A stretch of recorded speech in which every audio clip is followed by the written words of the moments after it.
Okay. It is 6:36. Time for Full Strength Big Boy News and Opinioendo, brought to you by... This holiday season, don't miss Odyssey Dance Theater's performance of the holiday classic, It's a Wonderful Life. Most performances sell out fast. Don't wait. Get your tickets today. Showtimes and tickets at odysseydance.com. Thank you. Come on, where's my news? There it is. Tragedy. Oh? He was one of a kind. He wasn't original.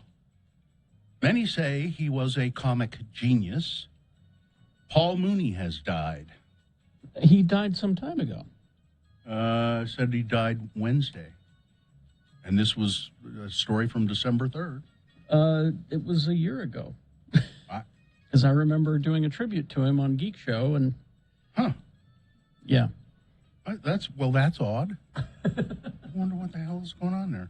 Well, it's too bad that he died. It's too bad. He died on May 19th. That's my birthday. Paul Mooney we'll move on then, but he wrote the famous Chevy Chase Richard Pryor sketch. The world's highest paid janitor. The sketch is Richard Pryor applying for a job, Chevy Chase. Which I don't think we could play it on. No, you can't. You can't.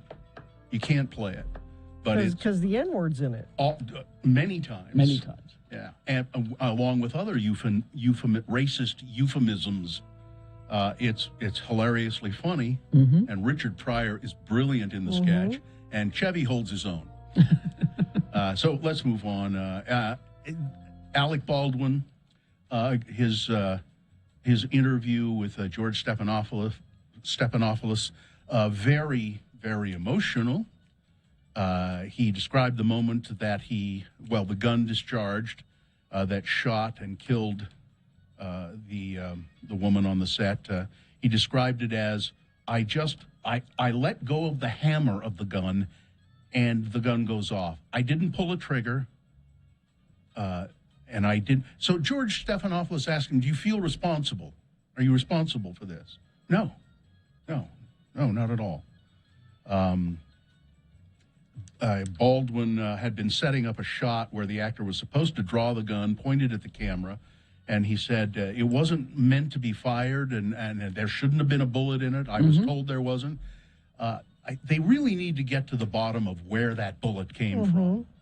Why there's live ammo on the set anywhere at any time? There shouldn't be. Doesn't make sense. Well, and I still don't understand why, with the technology that we have, why we're still using real guns.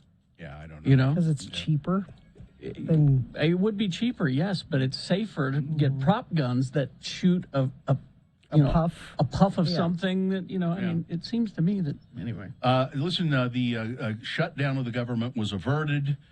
Congress passed a stopgap spending bill. The government will not shut down. And all of the senators turned and looked at Mike Lee and went, ha ha. Mike Lee, such a crybaby. This just came in to me from Brian Schott's column, The Rundown, in the Salt Lake Tribune. I almost hesitate to mention it, but I'm going to. The far-right Proud Boys and other right-wing militia groups plan to hold a Kyle Rittenhouse appreciation event outside of the city-county building in downtown Salt Lake City on Saturday from noon to 2. The event is billed as a sort of heavily armed potluck. You can expect lots of guns along with hot chocolate, apple cider, desserts, flags, let's go, Brandon signs, and possibly even more guns. Well, there's a... and you say you hesitate to mention it. Maybe it's a good thing you mention it so we can stay away. Yeah. Rittenhouse was, of course, charged with several felonies for killing 2 men and wounding a third with a semi-automatic rifle in Kenosha, Wisconsin. He was found not guilty on all charges.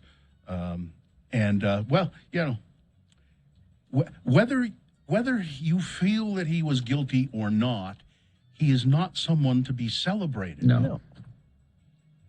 At the very least, he's an idiot. Yeah. At the very least, taking an AR-15 and going looking for trouble is not something that should be celebrated. So we're coming out of the pandemic, everybody says. That's what everybody tells me.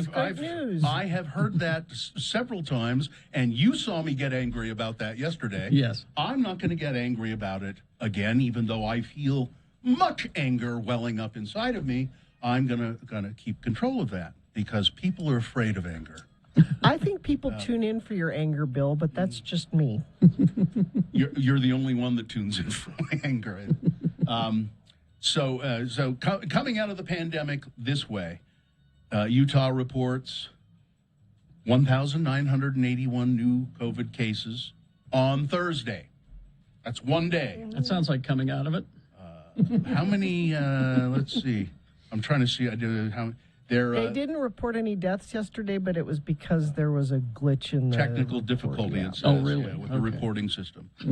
But yes. Does that sound like we're coming out of it? No, it doesn't. No. More than 600,000 cases of COVID-19 have been documented in Utah since the start of the pandemic, according to the Department of Health. The rolling 7-day average yesterday of new positive cases was 1,265. So there's an increase of about 15% in breakthrough cases among people fully vaccinated, but that's because the health department has, quote, improved the way it's reporting breakthrough cases. We can actually ask Dr. Dunn about that. Is she going to be on today? Yeah, she's we have her on at today. 8:45. So. Okay. People are asking why wasn't the man in Taylorsville who was shot and killed by police why wasn't he in jail? He has been shot by police before. Really? Yeah, in another incident. He's got a really, he's got a long criminal, or he had a long criminal record. Now this is the guy who was a high-speed chase. Oh, in 2017 there was a high-speed chase. That's when he got shot by the cops. He crashed his car. His name is Joker, believe it or not. Mr. Joker crashed his vehicle and then was shot by Cottonwood Heights police. That shooting was ruled justified. In 2021, Joker pleaded guilty to aggravated robbery and aggravated assault and discharge of a firearm again. The cases were combined and brought before a judge for sentencing. We did our part, said Sim Gill, Salt Lake District Attorney. We saw somebody who we thought raised the issue of violence. We prosecuted him. We convicted him. We asked for prison out of concern for public safety. But we don't get to execute the sentence. That's not our system, said Gill. Before the hearing, Adult Probation and Parole submitted a pre-sentence report and recommended probation. And so he went on to. Now, did you read about the count of how this all went down? Oh. I mean, a little bit, but go ahead. So, Mr. Joker was at somebody's house, at a friend's house. She talks about it. He was. Her name is Nairi Hicks. She was there on the night of the shooting, and she watched it all. She had driven to the 7-Eleven with Mr. Joker. Okay. It was her car that he refused to get out of during the standoff with police. Now, Hicks said that Joker was, before the shooting, hours before the shooting, Mr. Joker was hanging out in her living room playing with her kids. It was one of the best memories I had, she said. Ms. Hicks said that Mr. Joker, 3 friends, and her friend's baby piled into Hicks' SUV and drove to the 7-Eleven to pick up snacks for kids.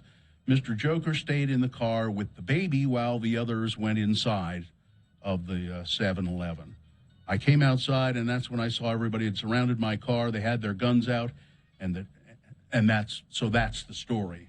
Now, I guess they were friends, and obviously, and but he had a warrant for rape. He was wanted on rape and robbery charges. And I believe Ms. Hicks said, I didn't know about any of that. Yeah. So, what a weird story. Utah, this is nice. A Utah high school band, an orchestra students have gone to Hawaii to perform in a, what's it called? A competition of some sort? No, it's a Pearl Harbor 80th anniversary of Pearl Harbor on Thursday, so yesterday. And they, I don't know how they were selected. They were invited to perform during the parade and memorial ceremony.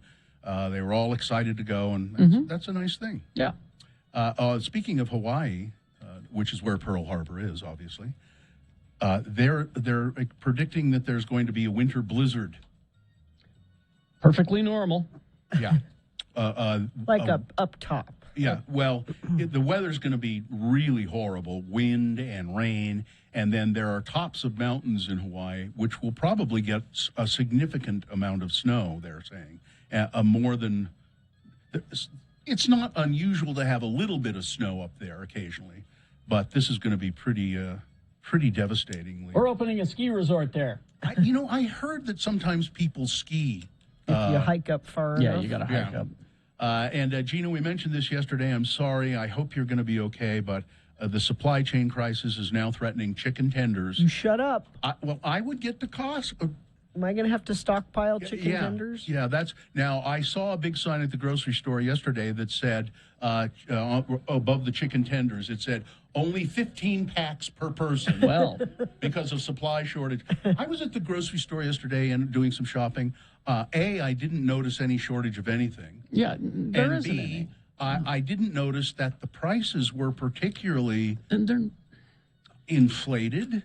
They're Now, not. maybe I would, maybe on certain items that I wasn't buying, the price has been kind of pumped up.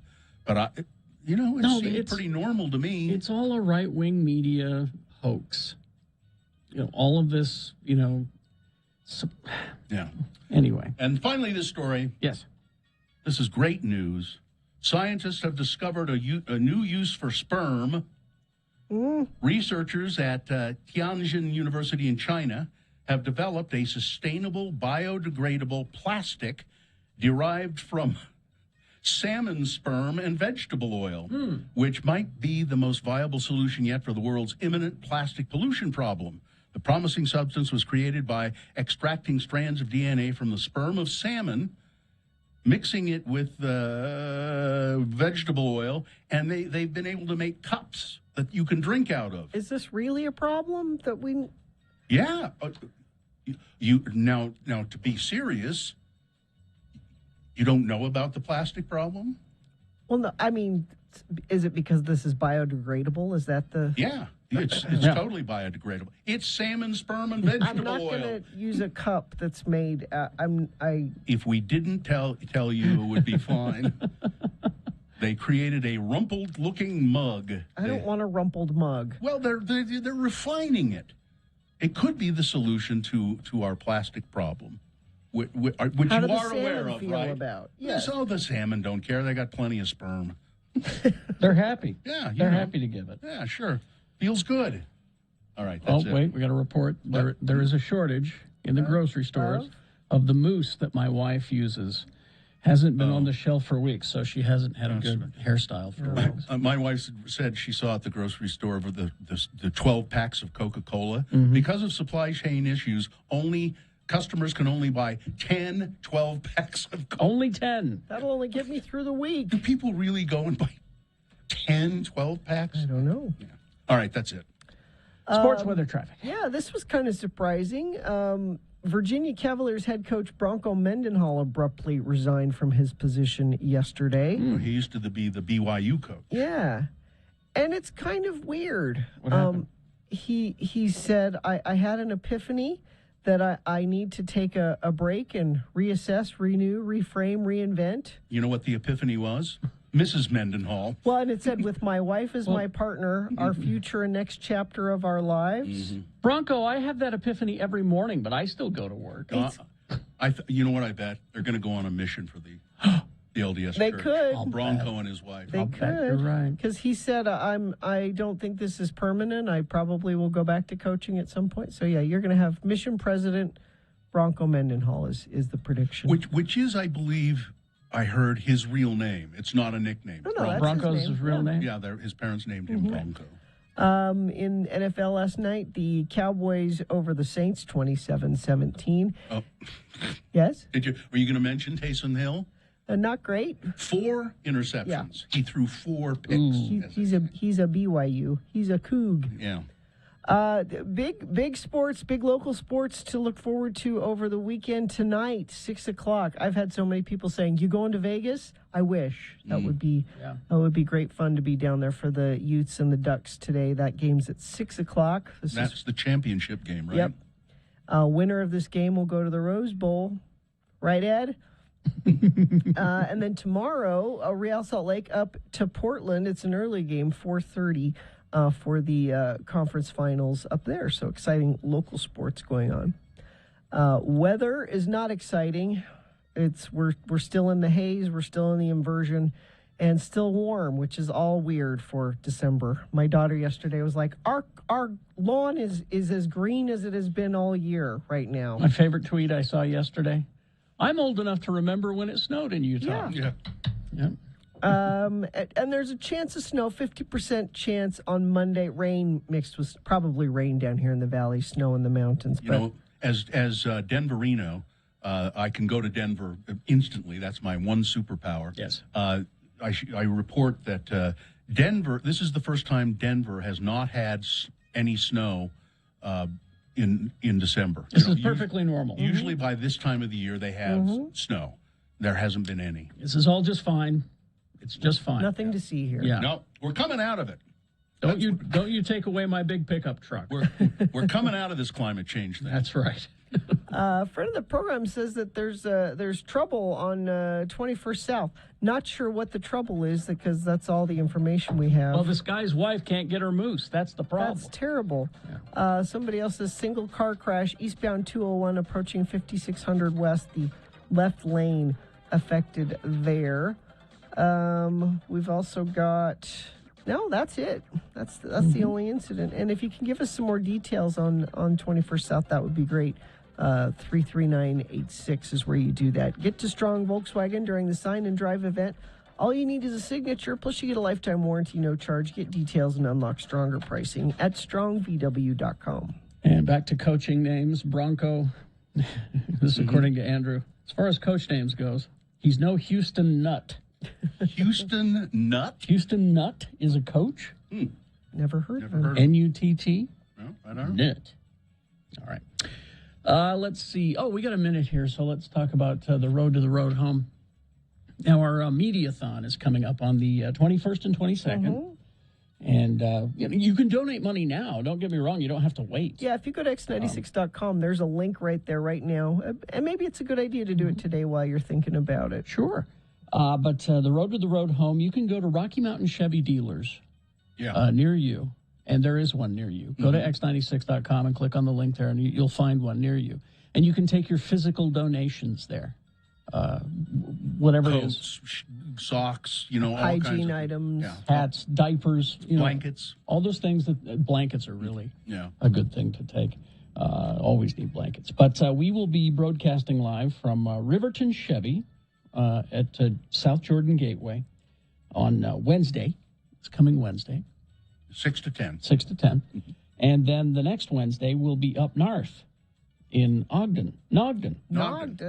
John Watson Chevrolet up on Wall Avenue on the 15th. So you can bring your donations by and wave at us if you'd like.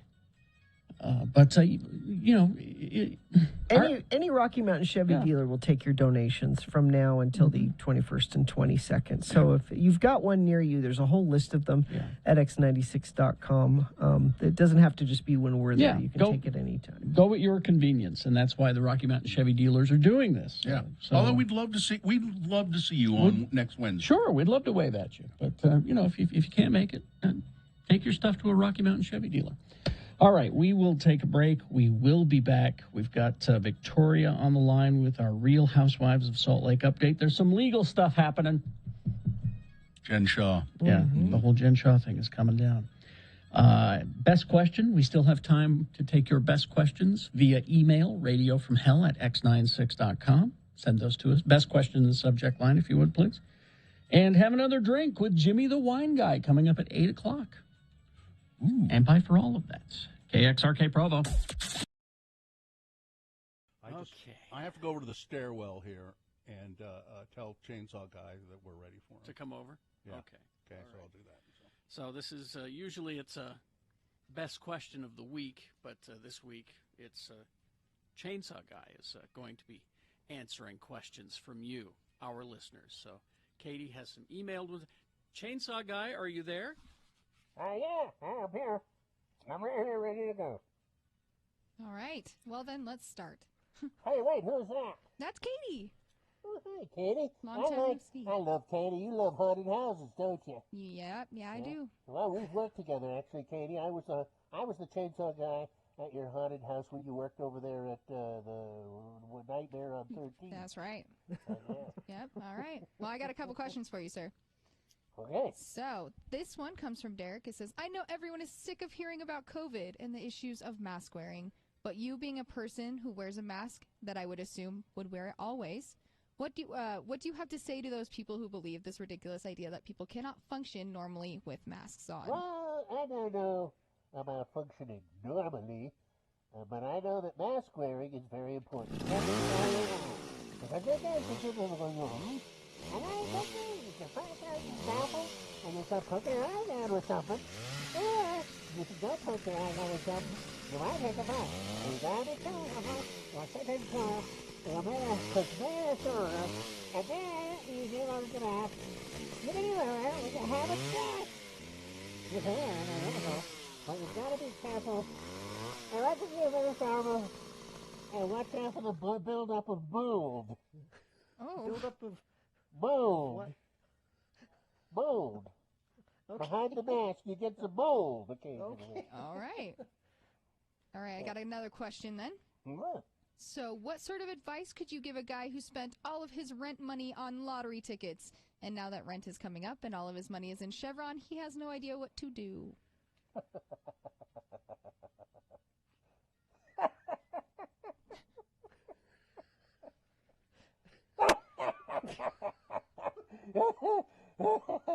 Tough. Next question. Next question. Next. I don't have anything to say like that. Come on. You don't have anything to say about that? No. That's it? You got to build up a mold.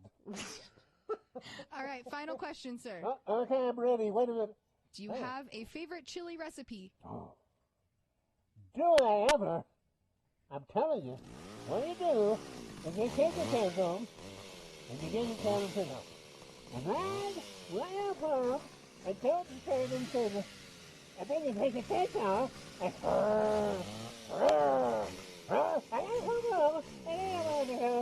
then you go, my favorite recipe is that close home, and then you have, and then take a bag of freedom, and then to them, and then it's a Denison's. Delicious Denison's. All right. Canned chili.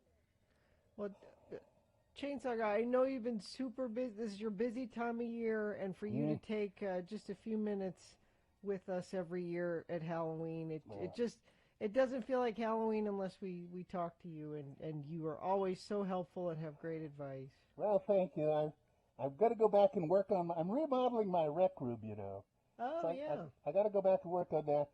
I built a display case for all of my old Playboy magazines, and now I'm going to build a little rack where I put all of my Perry Como records. Perry Como records. Perry Como. Listen, you put on a Perry Como and open a Playboy. Can of Denison's and I'm set. Okay. See you later. Happy Halloween, Chainsaw Happy Halloween, sir.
a sponsored feature, Gina. Yes, Booze Teak will be open every day in December, 11 a.m. to 7 p.m. for holiday entertaining needs, including wine, gift bags, corkscrews, coupes, wine glasses, bitters, and barware, plus gift cards, free parking at 315 East Broadway. Okay, thank you.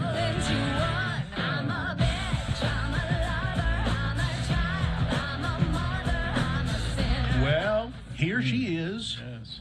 She is here with Victoria with our Real Housewives of Salt Lake update. She's calling us from the biggest little city in the world, home of the loosest slots in the world. That's what I hear.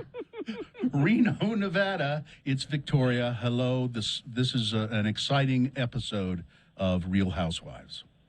It's so much has happened. We only had one episode since we talked last, but there's been so many things that happened. Yeah. And thank you for bumming me out since 1993. It's our pleasure. It's our pleasure. Yeah. So what I have, I'm calling this week, we're going to choose our own Shaw venture, because we can talk about the latest episode of Housewives of Salt Lake, we can talk about the special that's on Hulu, and we can talk about what happened yesterday, which was two things specifically to Jen's case. Let's try and get to it all. Okay, so on the latest episode, I'm just going to highlight what happened with Jen. So Jen meets with her lawyer. She just wants to touch base on the case. And my take on this, which you can hear us talk about on our podcast, is that she obviously paid her lawyer to appear on camera so she can start shaping her story, which to me is so offensive and obviously manipulative. And in her touching base, quote unquote, with her lawyer, she doubles down on her story. So when we go back to the events that led up to her, to her arrest, when she's on the bus going on a trip, she gets a phone call, and the phone says it's Shaw. So she picks up the phone saying, "Hey, baby," and then she looks at the camera very strangely, and she asks Whitney to turn off her microphone. She gets off the bus, she comes back on the bus, and she says, "I have to go. Shaw's in the hospital with internal bleeding," and she leaves, and then she's arrested. So when she's talking to her lawyer, she says, "This was just so upsetting this day. I get this call from this phone number that looks like Shaw's number, but it's not Shaw's voice. And they're telling me, yeah." And so, and then she says that it was just so upsetting that her husband's in the hospital, and so who knows? And then we don't know whether he really was or was not in the hospital. He was on the phone. She seems to be implying that either someone was mimicking his number on her phone, or that she was being tricked in some way. And I'm not buying that. Pretty clear that it was Shaw. No, it was Shaw warning her. Because to me, the big issue was she didn't want to be arrested on camera. Yeah. I don't think she was. Maybe she was trying to get away, but I think that's what the issue was. But she is really going all in on this story. And in her confessional in this episode, she gets very emotional and says, "I'm a giver, and I just give so much, and sometimes I give too much." Oh, yeah. And then and I mentioned to you guys too how we saw her Jen Shaw's ring cam footage that showed her sons, and it turned out one of her nephews being escorted. Yeah. And as we've been thinking about this, we realized she released that footage. Bravo couldn't have shown that without her approval. It's true. So again, I'm like, oh wait, she's shaping the narrative on this. She wants us to have a certain perspective, because it's upsetting to see these kids escorted out of her house. Now, what about this special on Hulu? What's this all about? Okay, so it was put together by ABC News. They did a similar special with another housewife who's in legal issues, Erica Jane. And so in this special, we get more explanations about the case. We get interviews from victims who have experienced similar fraud that Jen's company was engaged in, which was sharing these leads for vulnerable individuals and then getting defrauding them out of money. We get interviews from federal agents that suggest they are part of the ongoing case, because they use words like, "we are working on this," and "this is what we have been doing." And so I guess there's been some question about whether or not these are the agents. That's how they represent themselves to this special. What is the special called, if people want to find it on Hulu? It's called The Housewife and the Shaw. Okay. Yeah. Yeah, and so we see Jen's aunt interviewed, and so to me that's how we get Jen's story about what's happening. And then I wanted to highlight there's this former housewife, former wannabe housewife from Beverly Hills, and she has been featured in both of these specials about legal issues with housewives. But she did a deep dive because they talk about Jen's past professional history. They talk about other businesses she's been involved in, other ventures that she's had, and this Dana Wilkie is her name, and she did a deep dive and found Jen's old LinkedIn page and found that Jen had mentioned this company who had been engaged in fraudulent behavior as well. And then as soon as Dana screenshotted the LinkedIn page and shared it on social media, the page disappeared. So there's a history here, probably. Yeah, and definitely like they were talking about ambition, and I think the special is informative mostly to understand more about what they were actually doing with sharing these leads. And so anyway, so that leads us to the most recent developments that happened just yesterday. We know a week ago you guys reported how her assistant Stu Smith, who Jen referred to as Stu Chains, pleaded guilty. Yeah. He pled guilty, and Gina said what I was thinking, like, this means he's given Jen up. Yeah. They've got a deal, and that's how they got to Jen in the first place. So in my research that I've done too, the way they would have gotten to Jen anyways, because there's conspiracy charges involved here, and so the way that they would have gotten to Jen in the first place was the other defendants in the case would have given Jen up for their own, so that they for their own sentences, and that's how they got to Jen, because this case has been going on since 2017 actually. Oh, really? With this specific fraud, yeah. So it's been ongoing, and they had actually already worked through, I think, sentencing most of the other defendants, and then they could see how big this was. They didn't realize how big it really was, which we learned in the special too, and that it was actually it wasn't just in New York as they thought. It was obviously out here, and then that's how they get to Jen. But this has been going on for a while. I wonder if Sharif knows about this. The bigger question is, did Andy Cohen know about this? That's the question I have. But what's the question, Carrie? Did Andy Cohen know about all of this? Oh, no. Don't they vet That's these what's people? So funny when Not much. What's that? They don't vet them much. Don't vet them, do they? Well, they do, but not like this. I mean, this is really complicated, what they were doing, this fraud. And so to me, this isn't something that would have shown up right away, because you could just say you're in telemarketing, or helping with PR or something. Yeah. And that's actually what can be so entertaining, I guess, about these shows is, people are willing to put their lives out there and then don't realize, no, everything is going to come out, whatever you think's been happening. So, I mean, Stu pled guilty to laundering money, to hiding cash, to Are those felonies? He knows exactly what's going on. Are those felonies? Those are bad things. I believe they are. That's a good question. I'll look at that. I believe that's bad. It's really bad. Okay. I don't know federal laws as well as I know state laws. And so, yeah, that's a good question. It's really bad. I think he's looking at 20, 30 years. Wow. If they were to give him like the max and everything, it's a lot. And so that's also why he's cutting a deal on this for sure. Yeah. And so what we learned yesterday was that so because of the special that came out, Jen's lawyers are trying to get the case thrown out. So what they submitted was just a letter. It's not an official motion. And they just lay out their concerns about these agents testifying and how it could lead to problems with a trial.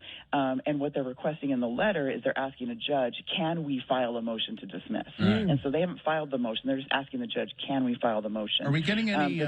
Are we getting any reaction from the other housewives about all of this? Oh, so much reaction. So one of the things they do is they sit around not only talking about other sketchy behavior Jen's been engaged in. I knew she was but we're bad. No, yeah, and I think we talked about last time too that Meredith shared one of Jen's employees shoplifted from Meredith's store. Yeah. Listen, we're running out of time. Okay. You want to get to the drinking game real quick? Oh, sure. Yeah. If you go back and want to rewatch the episode, it's called My Sharona. And so you're going to take a drink each time fraud is mentioned, and they're talking about what to do about Jen's case. And then also we've got emerging potentially Mary's fraud, and you get to decide while you're intoxicated whose fraud is worse, Jen's or Mary's. Even with all of that, I'm still not interested in this show. I still don't have an ounce of interest in it. God bless you, Bill, and you can live your life in peace that way. Follow Victoria on Instagram, Judgy Empath, and listen to their podcast, Couples Who Bravo Together. See you later. Victoria. Thank you, Victoria. Thanks, guys. There's too much to cover. So check out their podcast. Traffic, please, Gina. Yeah, a friend of the program says Hooper is a complete whiteout with fog from the inversion. Be careful out there. I don't think that's fog, is it? Yeah, no, it's just not. It's just Hooper. Crash southbound I-215 west at 47th South in Salt Lake. The left lane is closed there. Let's see. We have a vehicle on fire in South Weber, southbound US 89 at South Weber Drive. The right lane is closed there. Crash northbound I-15, 15th South and Woods Cross. Right shoulder affected there. And a police incident eastbound SR 201 at 46 West. Left lane affected there. We've actually had several friends of the program texting in about that one. They sent that in at 33986. John Cameron Mitchell brings songs and stories from his iconic musical Hedwig and the Angry Inch, one night only, December 4th at Kingsbury Hall. Tickets at utahpresents.org. All right. Let's see. Boners round one coming up. Here are the candidates you will be considering. Boner candidate number one, the teacher didn't think of any racial implications with it. And, that is exactly the problem. Boner candidate number two, I think one is too many. And boner candidate number three, I listened to Dr. Rogan. Boners round one, big boy news, all coming up after this. Stand by.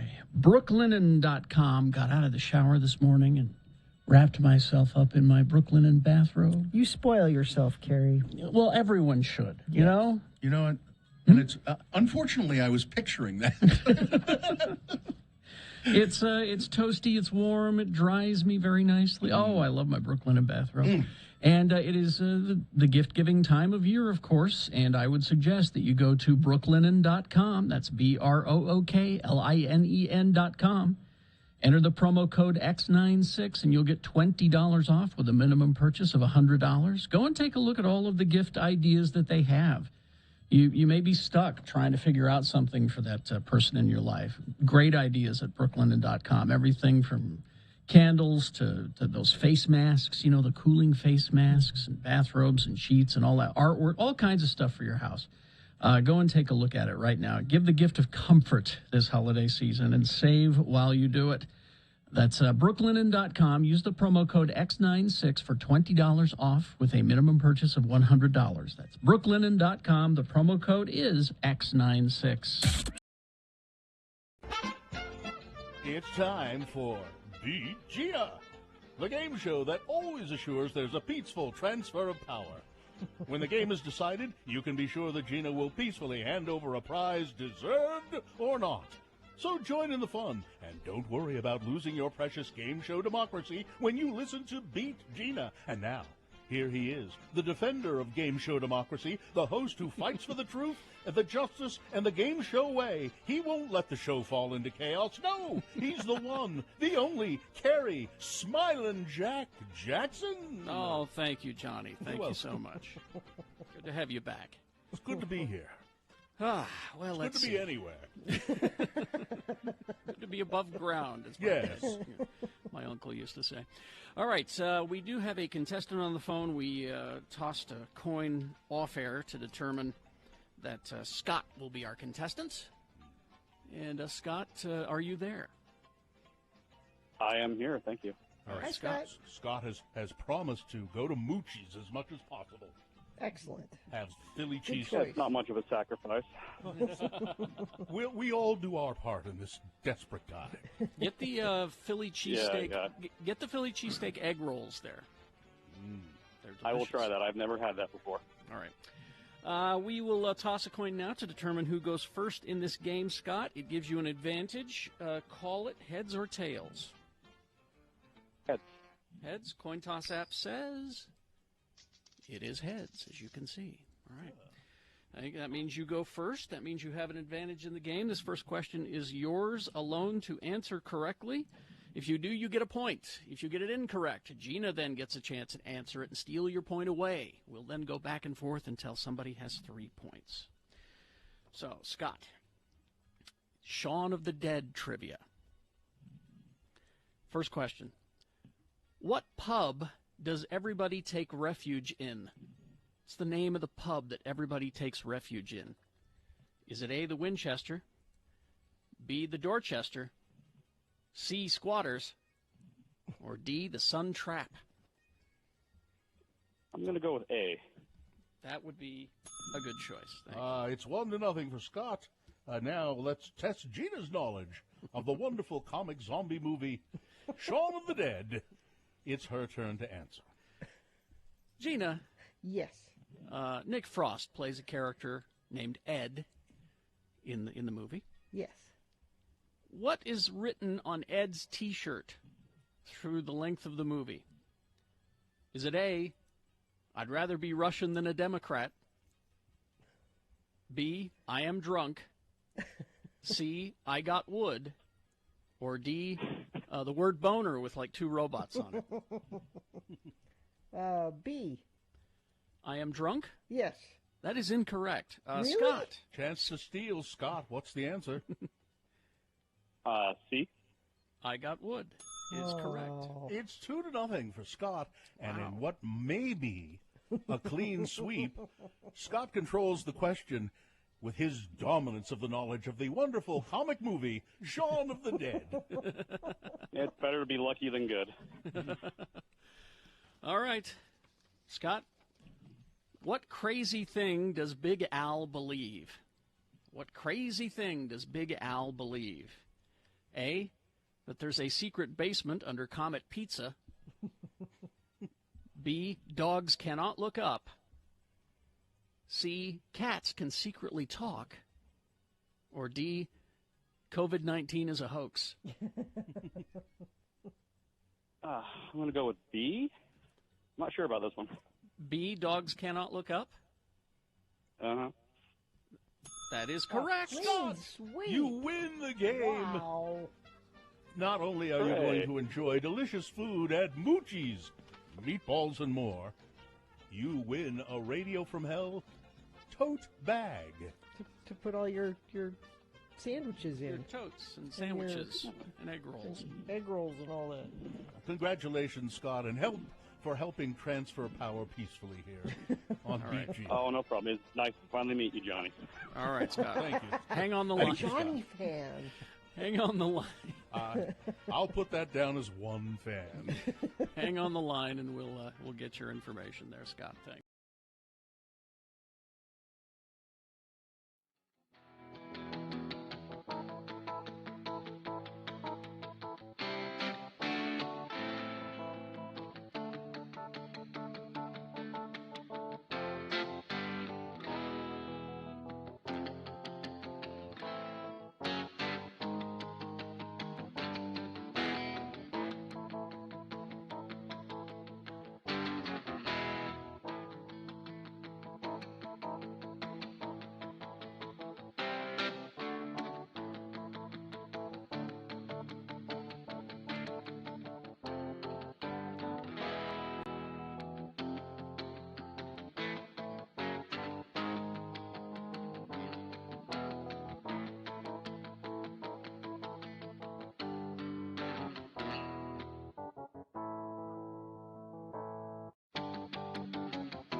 What is that from? I don't remember. That's hilarious. I've been mining the vaults this month. That's, what's his name? Keckner? Yeah, David Keckner. Yeah. There's a part 2 that I'm going to play in the next break. That's very funny. All right. It is 7:20. Time now for round 1 of your boner voting. Presenting to you now 3 news stories. These are examples of bad, stupid, or funny human behavior. Sure are. And you will decide with your vote of these 3 candidates, which one do you think is the worst? Which one should go forward, do you think, in your opinion? Go forward to boner fight, possibly becoming boner of the day. We value your opinion. If it wins here, it is not boner of the day yet, because we have round 2 coming up at 8:20 with 3 more candidates. We'll get another winner there, and we'll take both winners and put them against each other. Boner of the day happens at 9:20 this morning. That's when you'll decide. That's when you'll vote. That's when boner fight happens. So right now, Let's decide. This is round one. Send one of these three forward. 2 candidates now. A third after the news. Once you've heard all three, then you will vote. And one of you lucky random boner voters will receive. Legendary Foo Fighters are coming to Salt Lake City Monday, August 8th at USANA Amphitheater. And we have tickets for a random boner voter. Boner candidate number 1. You know, the teacher didn't really think of any racial implications with it. And that is the exact problem. This was from the Salt Lake Tribune today. Their classmates to lunch jail as part of a fundraising event. And they promoted the campaign with an image of a black child in an orange jumpsuit behind bars. Advocates are demanding to know how the ad for social media was approved, calling it insensitive and derogatory. And they say that they're concerned about the impact of it on students of color. That's who they felt deserved to be behind bars. Seriously, said Ray Duckworth, leader of the Utah chapter of Black Lives Matter. That's how they see us. This is ugly, it's conditioning, and it's terrible. The post came from Summit Academy High School in Bluffdale. It was put on Instagram under the account, I don't know what it doesn't matter what it was under, which they had, there were about 1,000 followers who saw it, and then, of course, people at the school saw it. The screenshot of the post was shared with the Salt Lake Tribune by a staff member at the school. Now, Michael Clark is the director of the school, and he said, and I'm sure this is true, in no way did we want anyone to be hurt by this. But I think we've taken good steps to make sure that it doesn't happen again. And they pulled it down. But the fact that they didn't see that as it was happening, that it was not a good idea, that's the problem. They talked about how this happened. A student put it together. And what happened was they searched for a jail, just online. And a picture of a jail with just bars and nobody behind the bars popped up. And then that was the second picture that popped up. And the student said, oh, there's somebody behind bars, not thinking. And then a teacher approved it. And the teacher, and this is according to the principal, and I believe this is absolutely true, the teacher didn't see anything. They didn't see any racial implications in it. They didn't, but that's the problem. They didn't think about it. Yeah. But you wouldn't look at that and go, oh, this doesn't look good. Maybe I shouldn't do that. That's maybe where we the should, problem is. So, boner candidate number 1. And perhaps this is a good, I don't know, perhaps it's a good learning moment for all of the people involved in it. But isn't this like the third time in 2 weeks that Utah has made national news with racism? Yeah. Here's boner candidate number 2. You know, I think 1 is too many. All Utah swan hunters, that's people who go out and shoot swans. They're delicious. Will likely be required to take a bird identification course starting next year because they are shooting rare trumpeter swans. For the 3rd year in a row, Utah's swan hunt was closed early after the trumpeter harvest breached a 20-bird quota set to limit the hunt's impact on trumpeters migrating through Utah from the Yellowstone region. On Friday, the Utah Division of Wildlife Resources recorded the 20th trumpeter swan death, a threshold that automatically triggers an end to swan hunting in the season. The quota was hit 16 days before the end of the season. Utah is one of 9 states that allow hunting of migratory birds, swans in particular. This year, DWR awarded 2,750 permits, allowing the hunter to take 1 trumpeter swan or 1 tundra swan, which are smaller and more common than trumpeters. So we've gone way over. They say they've killed too many rare trumpeters. I think 1 is too many. My bigger question is, and, you know, I grew up on a farm. We went hunting. Why are you hunting swans? Well, they eat them. They really eat swans? Oh, yeah. It's goose. You haven't had my swan jerky, Carrie. It's goose. It's a goose. People eat goose, you know. Yeah, we would hunt goose, but we never hunted swan. I don't know. And, there's a story that sort of goes along with it that's been in my file for a couple of days. And it's supposed to be a heartwarming story. Farmington Bay, Utah, when a 92-year-old man was unable to go hunting without assistance, wildlife officials jumped into action. They took Mr. Gerald Newbar. They took him out to hunt pheasants, and he got 2 pheasants, but he couldn't do it without all kinds of assistance because he's 92 years old. Isn't that heartwarming that he was able to go out and kill a couple of pheasants? Well, no, it's not. That's something he enjoys. That's kind of heart. All right, it's not heartwarming. Coming up in a moment, boner candidate number 3. I listen to Dr. Rogan. Boner candidate number 3 for round 1. Coming up after this, Big Boy News and Opinioendo, brought to you by Moochie's would like to thank their loyal customers for supporting their locally owned and operated business. Moochie's has been voted Best of Utah for over 17 years. Dine-in, delivery, and pickup available. Well, Carrie, we're going to escape at this time. I told you that we were going to do celebrity birthdays. Mm-hmm. I screwed up. I don't have it right. Oh. We'll do it next hour. So be ready for celebrity birthdays. You're not helping the show. Next hour. Okay. We'll do celebrity birthdays. Right. But I will tell you that, so yesterday, this is a follow-up on that important Adam Levine face tattoo story. Apparently he had a tattoo of a rose, got it tattooed on his face.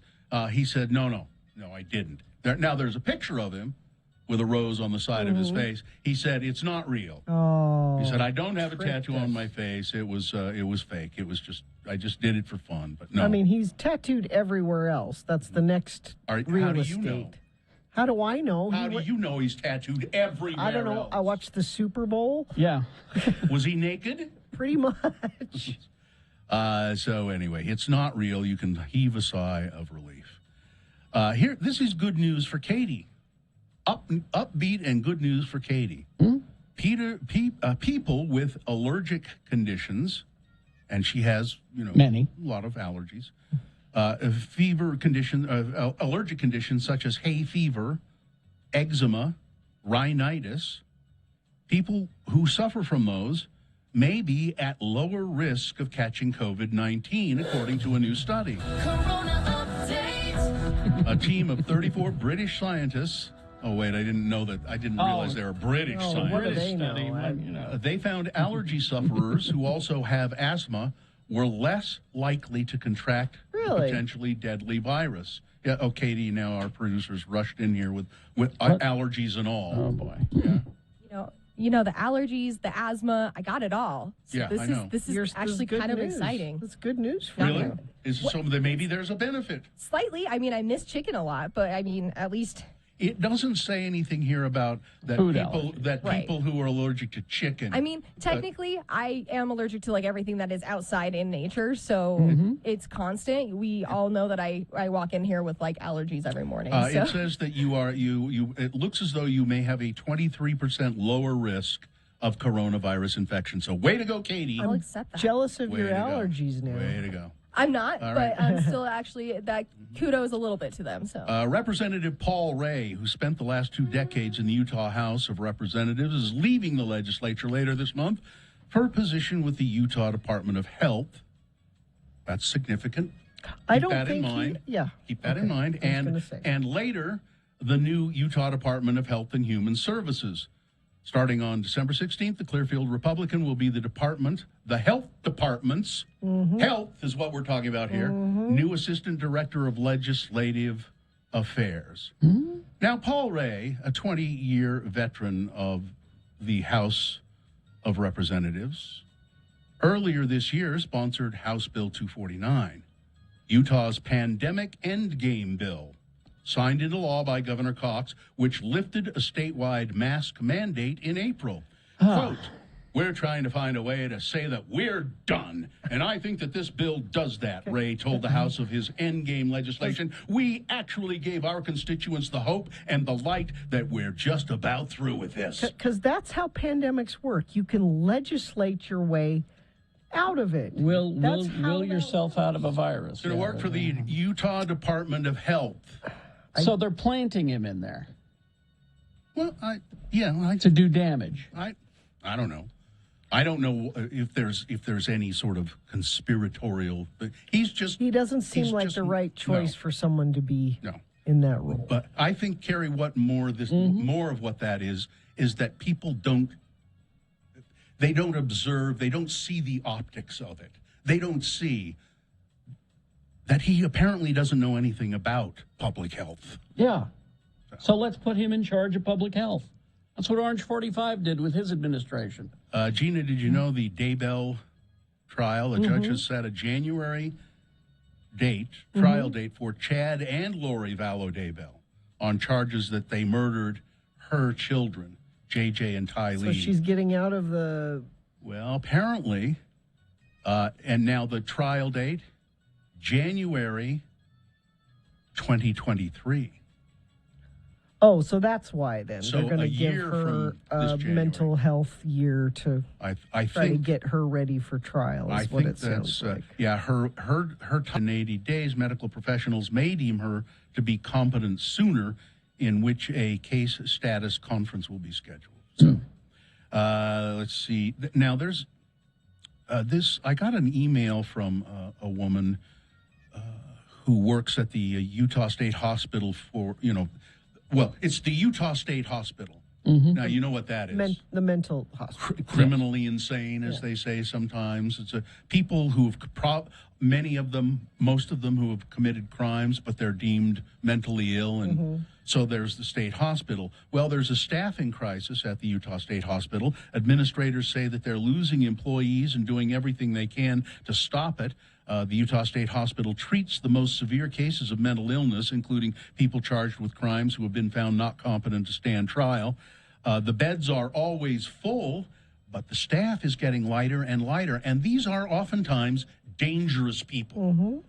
Dangerous people that they're watching over. There are staffing problems everywhere. Well, this woman who sent me an email, and I don't have her right in front of me, she said, we need more money from the legislature. And so far, they have been not inclined to grant any. We have a surplus in this state. Some tens of millions of dollars of a surplus. So they need people. And you said there's, shortages everywhere. Salt Lake Community College, they said, we need custodians, janitors. We can't. We raised the amount we're paying them, and we still can't find enough people to be janitors. It's everywhere. Did you hear the good news? I don't know. Is this good news? Toys R Us. Is this good news? It's semi-good and confusing news. Returning with one store, apparently, a huge, massive store in a mall in New Jersey. It will bring the number of standalone Toys R Us locations to one. That one. Toys R Us went out of business, and then there was a group of lawyers and investors who bought the name, and because they were fans of Toys R Us. We all were. Well, we all love Jeffrey the Giraffe. Exactly. There should be a Toys R Us. That should be a thing. There should be, but Mitt Romney made sure there wasn't. That's a long story. They bought it and they said we're gonna start bringing it back slowly. So they started with an online thing, and now they're opening this store. It will feature, this is great, an ice cream parlor, a multi-level slide, and of course toys. Toys R Us is back, and it's back in a mega way, said their CEO, Yehuda Schmiedman. Yeah, that's right. Yehuda Schmiedman. Gesundheit. Schmiedman. All right. So there you go. Weather traffic. Well, it's gunky. It's just the inversion and the weird warm weather for December. High of 55 today, tomorrow 56. Now we start to see a change Sunday into Monday. There's a 50% chance of rain/snow depending on where you are Monday, but there's going to be a high of 45, which tells me down here in the valley that's just going to be rain. But snow in the mountains, we need it desperately. That's your weather. Traffic, we've got a crash southbound US 89 at the I-84 junction, 65th South. This is in Ogden, Weber County, off to the right shoulder. Crash southbound I-215 West at 47th South in Salt Lake. The left lane affected there. Let me check our message stream. Let's see what... friend of the program says, accident southbound 89 in Layton by the 84 junction. Traffic slowed to 5 miles an hour. Thank you for sending that in via text at 33986. John Cameron Mitchell brings songs and stories from his iconic musical Hedwig and the Angry Inch. One night only, December 4th at Kingsbury Hall. Tickets at utahpresents.org. Now, Robert reminds me about the Toys R Us story. They did open a brick and mortar store in Texas earlier, but it closed earlier this year. Didn't make it. All right. Here's boner candidate number 3. I listen to Dr. Rogan. UFC President Dana White, you know what the UFC is, right? Yeah. Is at home with a breakthrough case of COVID-19. And he said, so he was talking to Jim Rome on his podcast. And he said, when I felt the symptoms of COVID-19, I went straight to Rogan. And he prescribed he prescribed a regimen of monoclonal antibodies, some vitamins and drugs that include ivermectin. Rogan's worked with over 30 or 40 people that have done this, and he swears by it. And he's a good friend of mine, and I've known him for over 20 years. So, yeah, I believe in what he's saying. I believe the way he explained it to me on how this thing that made sense. Joe Rogan, alleged stand-up comedian. Yeah, Joe can't prescribe monoclonal antibody treatment. He can say, go to the doctor and get it. Yeah, he can because that works. Yeah. All that other stuff is just is nothing. I have yet to have anybody explain to me why, if ivermectin works, why every doctor in the world wouldn't be going out of their way to prescribe it to try to except for the doctors online who are selling it to you. And Dr. Rogan. What reason would they have if it worked for not prescribing it? It's all part of the liberal conspiracy to bring down the government. That's what they'll tell you. Boner candidate number 3. Listen to Dr. Rogan. I listen to Dr. Rogan. All right. Let's review the first 2 and vote. Boner candidate number 1. The teacher didn't think of any racial implications with this, nor did the student. And I believe that to be true. Mm-hmm. But that's exactly the problem with a picture of a black kid behind bars to promote a school fundraiser. Mm-hmm. Boner candidate number 2, I think this is just one too many. I think one is too many. Hunting swans. We've killed 20 trumpeter swans, rare, protected, they're protected in other parts. Swans are stupid. They're protected in other places, but not Utah. But still, they choose to fly over Utah. That's pretty dumb. They should know they should go somewhere else. And then boner candidate number 3, I listen to Dr. Rogan. Okay, here we go. It's time for round 1 of your boner voting. You've got to decide of these 3 candidates, which one is the worst, which one deserves to go forward to boner fight and get that chance to become boner of the day. Winning here secures it a spot in Boner Dome. Round 2 comes up at 8:20. We do this again with 3 more candidates. We get another winner there. And we take both winners and we put them against each other. And you decide with your vote of those 2 candidates which one is boner of the day. That'll happen at 9:20 this morning. So right now, focus on this round 1. Send one of these 3 candidates forward, 1, 2, or 3. Remember your candidate number and put that single digit in the message of a text, and then text that to 33986. That's easy. Most people, it's probably the easiest way to vote these days. You can go online if you'd like, x96.com, and take a look at the boner voting box there. It says boner voting December 3rd, 2021. Vote there if you'd like. Or go ahead, try to get through our producer's booth. Use your voice to vote at 877-602-9696. All right, if it's busy, hang up, try again. All right? You have until the end of these messages. That's like less than 4 minutes, so let's get to it. It is round 1 of your boners. ranlife.com. Yeah, ranlife.com/X96. Yes, don't That's forget. what you should go to. Now, I've been a Ran. They're a local mortgage company. They are interested in seeing our community grow and prosper. Mm-hmm. I've refinanced my mortgage with Ran Life a couple of times. Well, it's their 20th anniversary, and as part of that celebration and their long relationship with us, they are giving X96 listeners a gift, the Ran Life Customer for Life discount, which is normally only given to returning clients. So go to ranlife.com/X96 and fill out an application. And there's no obligation. You're just, filling it out. That doesn't commit you to anything. Then you automatically become a customer for life at RandLife, and you'll get all kinds of significant discounts should you choose to get your mortgage or your refinance with RandLife. So again, go to ranlife.com/X96. The lightning round of Ask a Bullfighter.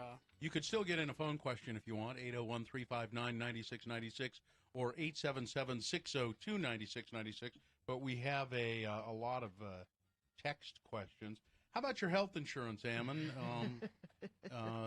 There must be some restrictions, or you have to have. You must be risky. You have to have special health insurance, or what? I don't. It probably would be a good idea if you were going to do it. You've had injuries. Good idea. Just thinking about this, are you? All right. Hey, wait a minute.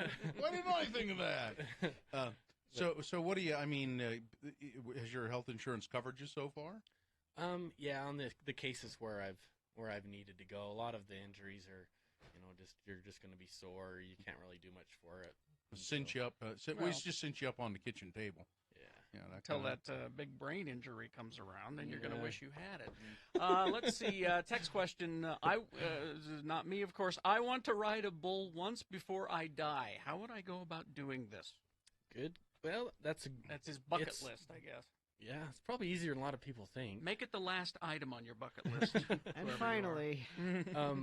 Actually, the Broken Heart Rodeo Company has practice where they buck out some of their younger animals just to see how well they'll perform. And I'm not sure if he's still doing it, but usually it's every Wednesday night in Ogden, the Golden Spike Arena. Really? Just show up and. Yeah, like there's kids from high school that come and get on, or guys from college that just haven't been riding for a while that want to get back in. You have to pay a little fee to do it? Yeah, I think it's like $20, and usually there's enough guys there that have the equipment that if somebody, I've been there before when people have shown up that have never been on an animal before. I don't have my own rigging. Yeah, they help them do it. So listen to you. That would be a good. And I know on the website, on the Golden Spike Arena website, there's a calendar, and it'll list on the days that they have practice. All right. Let's see. How many bones have you broken? Pretty standard question. Probably 5. 5? What was the most painful one? No pelvis, I hope. No, my pelvis is functioning great. That's good to hear. Good news for your fiance there too. My worst injury is probably my ankle when I broke it and dislocated it. Have you ever seen a rider or bullfighter lose their life? I have not. That has not happened. Okay. Not where I've been. Thank goodness. Let's see. Do you have to be a big guy to be a bullfighter? Yeah, I would think because you're over 6 feet. I would think you'd want to be a little guy, like a smaller target. Yeah, I don't know. I mean, I don't know if I'm big or not, but this is my size, and the guy I work with is the guy that I fight bulls with. He's about my same size, and I kind of think of it as there's more cushion for the pushing, or I can take more of a hit. And so maybe if I was a little smaller, maybe if I was smaller, I'd break more bones because I got some padding. I don't know, but let's see. Growing up in Franklin, Idaho, where there was nothing to do, have you ever gone cow tipping? No. Actually, we tried one time to see how close we could get, but they weren't really sleeping. So. Well, you got to make sure. Isn't that just a myth? I kind of think it is. You can't push a cow over when they're asleep. Gina, I'm going to look it up. That's bull. Look it up. That's bull is what that is.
My God. David Koechner doesn't get enough work. He's hilarious. God, he's good. All right, let's review the first two and vote. Oh, is it? Oh, no, we we're did doing that. our winner. Sorry about that. It's the winner. I was looking at something here. I'm sorry. So it's time to announce the winner of... You scared me there for a second. I thought, did I get caught in a time warp? If I could turn back. Yeah. All right, it's time to announce the winner of today's Boner Round 1. And it's brought to you in part by a salad which I will never make again. You screwed up a salad? No. It was delicious. It was an involved salad. Oh, my God. It was... Lots of chopping. Much chopping. And the key to good sex is good communication. Reveal your best pleasure at Black Velvet Boutique, Utah's locally owned by women sexual wellness resource. Open 7 days a week, 595 South State in Clearfield. So you remember boner candidate number 1. You know, the teacher didn't think of any racial implications with this poster or whatever it was just to promote a little fundraiser at the school. It says every Wednesday you pay money to put your friends in jail, pay $7 to get them out. It's just a fundraiser for the school. But the picture they chose to put on Instagram and around the school was a black kid behind bars. Yeah. And the fact that somebody didn't say, wait a minute, that's probably not the smartest thing to do. Let's not do that. Boner candidate number 2, I think 1 is too many. That is trumpeter swans, rare trumpeter swans that people are shooting. And boner candidate number 3, I listened to Dr. Rogan. Dana White saying when he got COVID symptoms, he went right to, not his doctor, to Joe Rogan. So let's see. Elizabeth won whatever prize that was we were giving away to a random voter. And Bullfighters tickets. It's a good prize. This is a lot of votes. Now, candidate number 2, the trumpeter swans, it was okay. It got 55 votes, but number 3 got 152 votes. The Joe Rogan one. Yeah. But number 1, 233 votes. I think that might be a record. That's a lot of votes. For the teacher didn't think of the implications, and that's the problem. That's shocking. Such a divisive boner. I'm sure to vote for. I'm sure it bummed a bunch of people out. At least 53%. Yeah. All right. It's a liberal candidate, that's for sure. Yep. So there's your winner of round 1. Goes forward. Might be boner of the day. Round 2 coming up at 8:20. 3 more candidates coming up. We'll do that at 8:20, and then we'll take both and put them against each other. You'll decide boner of the day at 9:20. That's when boner fight happens.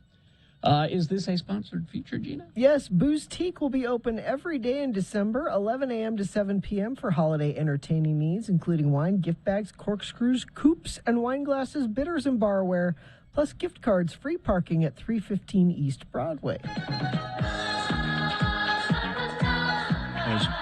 Is this the best question of the week? Oh, okay.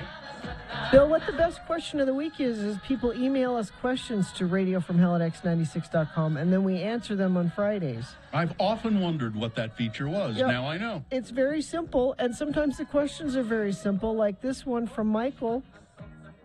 What smells better than baking bread? I can't think of anything.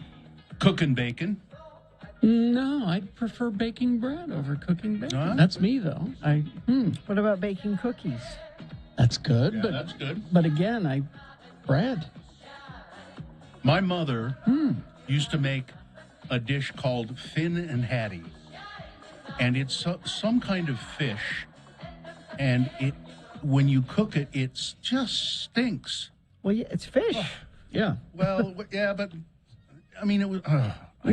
Whenever no fish smells good when you're cooking it. Nobody walks in the kitchen when you're cooking fish and goes, Oh, I don't know. Fish. Trout? All right. So that's it. Is that enough? That's enough of that. That's good. Let's see. This is from Joseph.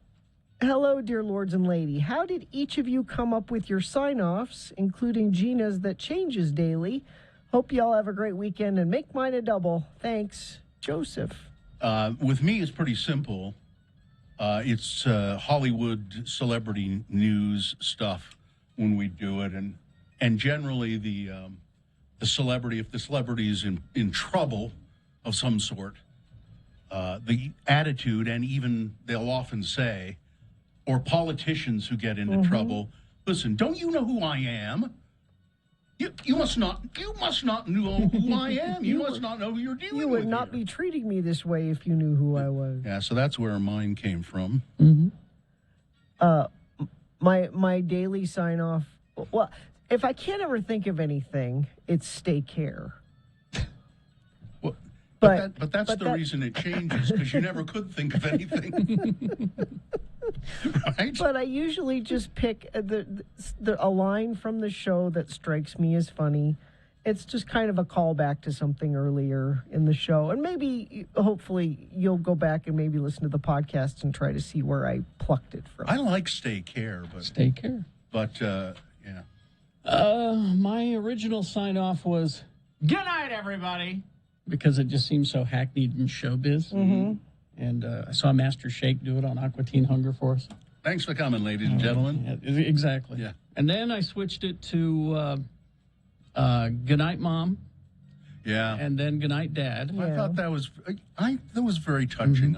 And then you can't linger. You got to move on. And so guess. then I changed it to live long and prosper.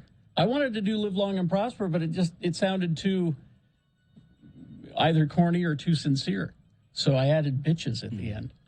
I kind of, every once in a while, I think I'd like to get away from saying, don't you know who I am? You can change it. Sure. Can I? Sure. Yeah. But I don't know. Maybe you should research it, Yeah. Get a focus group together. Let's workshop this. Let's do that. All right. Let's spitball. One more. Good morning, Lords of Morning Radio. I will be heading back to the office soon, and my dog, who is 1.5 years old, will be home alone. My question is, what do you do for your pets when you're gone all day? I have cats. It doesn't matter. They're true. fine no matter They're what. fine. That's true. The cats are fine. I mean, I've had to be dealing with this because for over a year I was working from home, and Riley got used to me being there. That's not one of her children. Yeah, no, my golden retriever. And it's hard for them. They get attached, and they're social beings that like to be around. I think especially when you have one dog, it's hard. It is hard. You should get him another dog. Well, my kids want one, and I just don't try a pug. think I can. I'll bet Riley would love a Get pug. a small dog. Get a small dog. Small dogs are the best.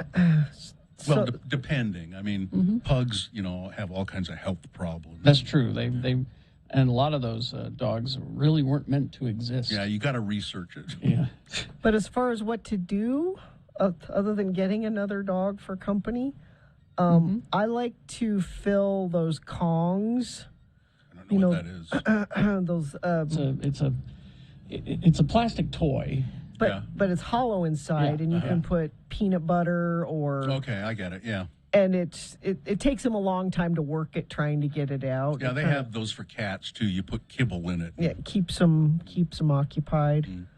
I know Carrie struggles with this. Well, I mean, because Hudson has separation anxiety, so it's really bad. We can leave Ripley for hours. Yeah, she's great. She's like, oh, finally, I have a place to myself. God, you people.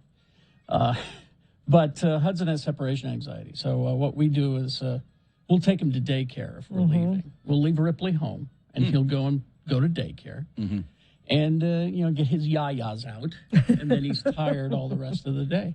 But if we leave the house for overnight, or more than a couple of days, I hire somebody to stay at my house, and the job is, and I explain it to them, your job is to stay here 24/7. Can you do that? Here's a giant TV. Here's fridge. Every streaming thing that you'd ever want. Here's where we keep our money. The liquor is over here. The painkillers are over there. Can you stay here for 3 days? There's no reason to leave. I don't care if you vape. And if you vape, step outside, vape away. But can you stay here for 3 days?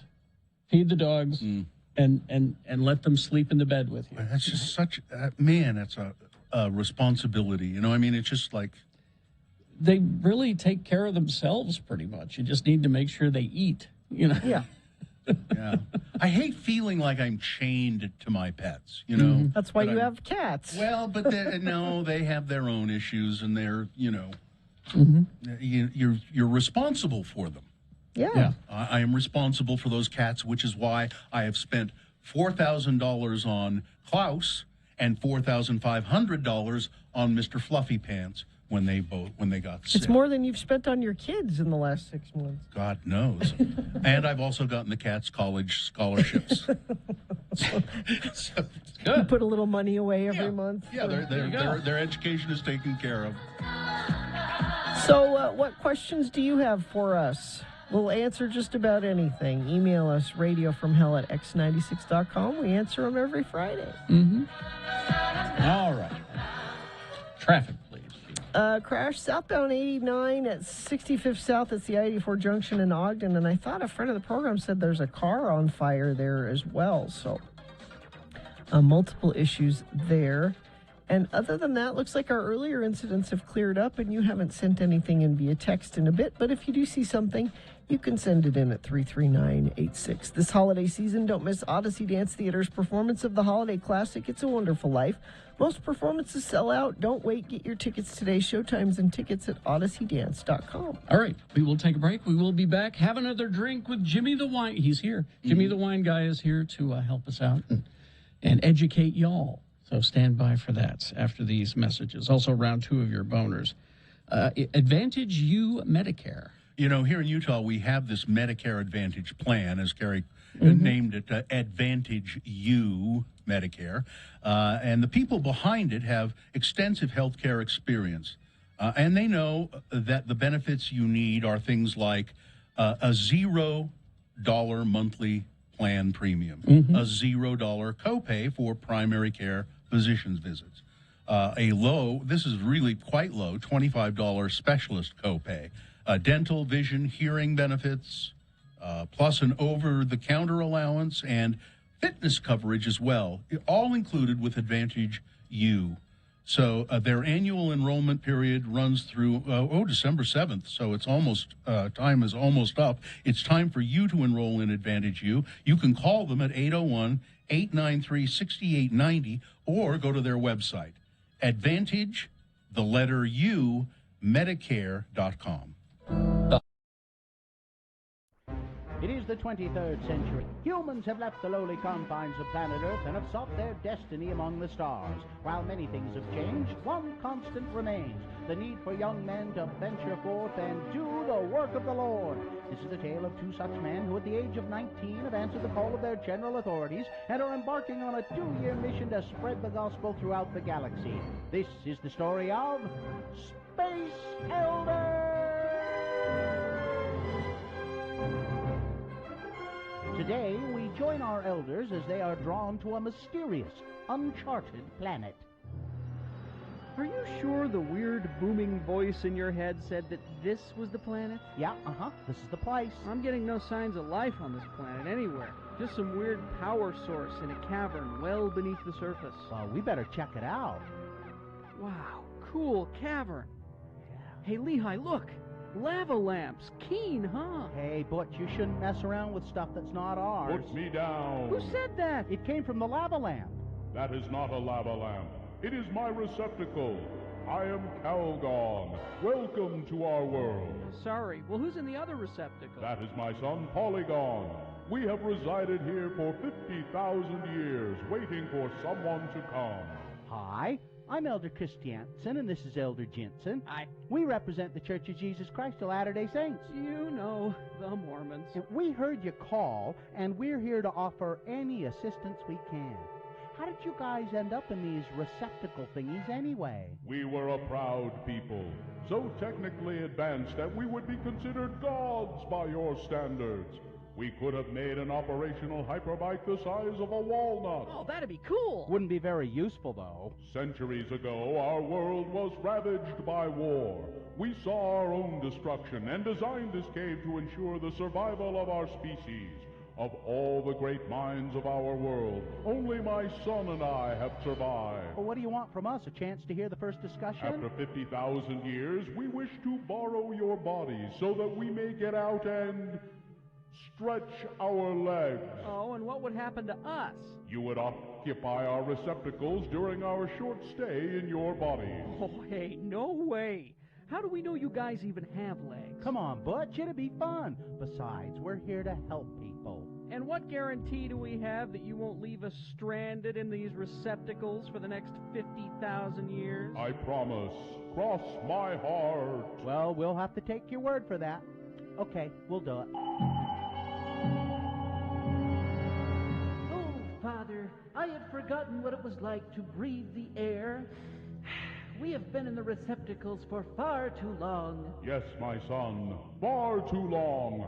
I can't wait to have a cup of coffee. Not in my body, you don't. And I want to get a Slurpee and give myself brain freeze. Oh, I hate brain freeze. Hey, time's up. Get back in your receptacles. Have Butch and Lehigh been cheated out of their bodies? Could our elders baptize a receptacle? Are they waterproof, or do they float? Will Lehigh's body get its first taste of coffee? Can Butch survive a bad case of brain freeze? Tune in next time to hear Calgon say... Well, my son, we gave our word. It is now time to surrender their bodies and return to our receptacle. No way! I haven't even gotten to play Nintendo yet.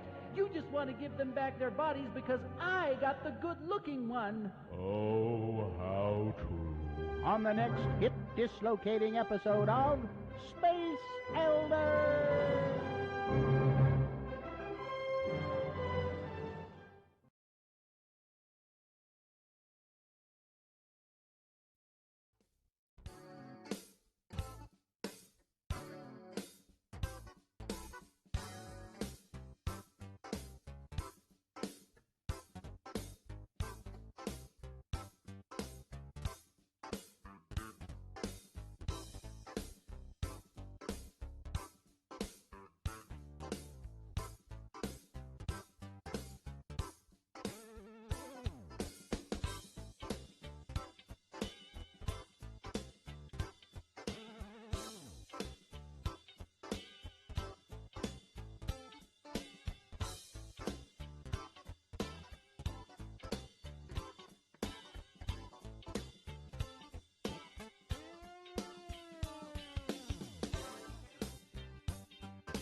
Right. Is this sponsored, Gina? Yes, brought to you by Sugar House Distillery, featuring their brand new canned cocktails, which I think we're going to hear about right now. Phone and Jim. Have another drink, it will make you feel better. Have another drink, and you feel alright. If you feel down and you're under the weather, have another drink, and you feel alright. Yes, it's Jimmy the Wine Guy, Jimmy Santangelo.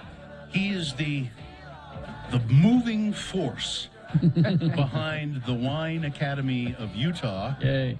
You can go to wineacademyofutah.com and find out all kinds of information. And Jimmy has brought us these new Sugar House Distillery canned cocktails, and they're coming out this week. That's right, pre-release. We have a sneak preview. Got them right from the distillery yesterday.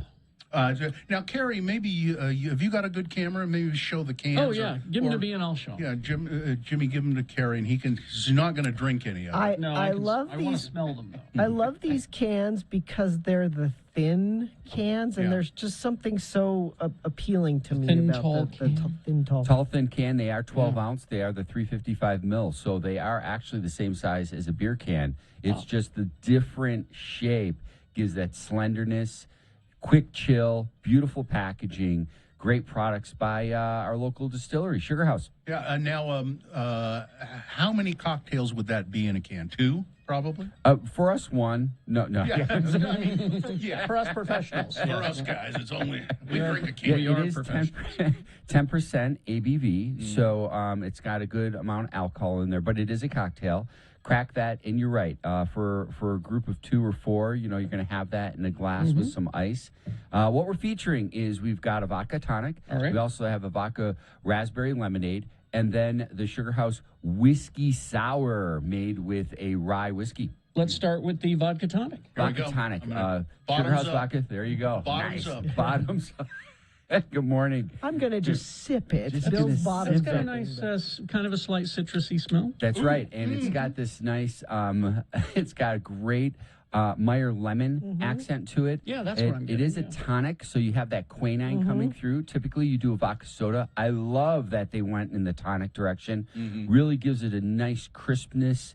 This nice, refreshing bitterness. I know that sounds refreshing bitter, but this quinine and the tonic, but then that lemon Meyer really comes through. It's a cocktail in a can, ready to drink. Now, it's interesting because I took a sip and I got that almost little pucker feeling that something sour gives you. So it's there, man. It's really I feel like a mature person when I drink a vodka tonic. I feel like a grown up.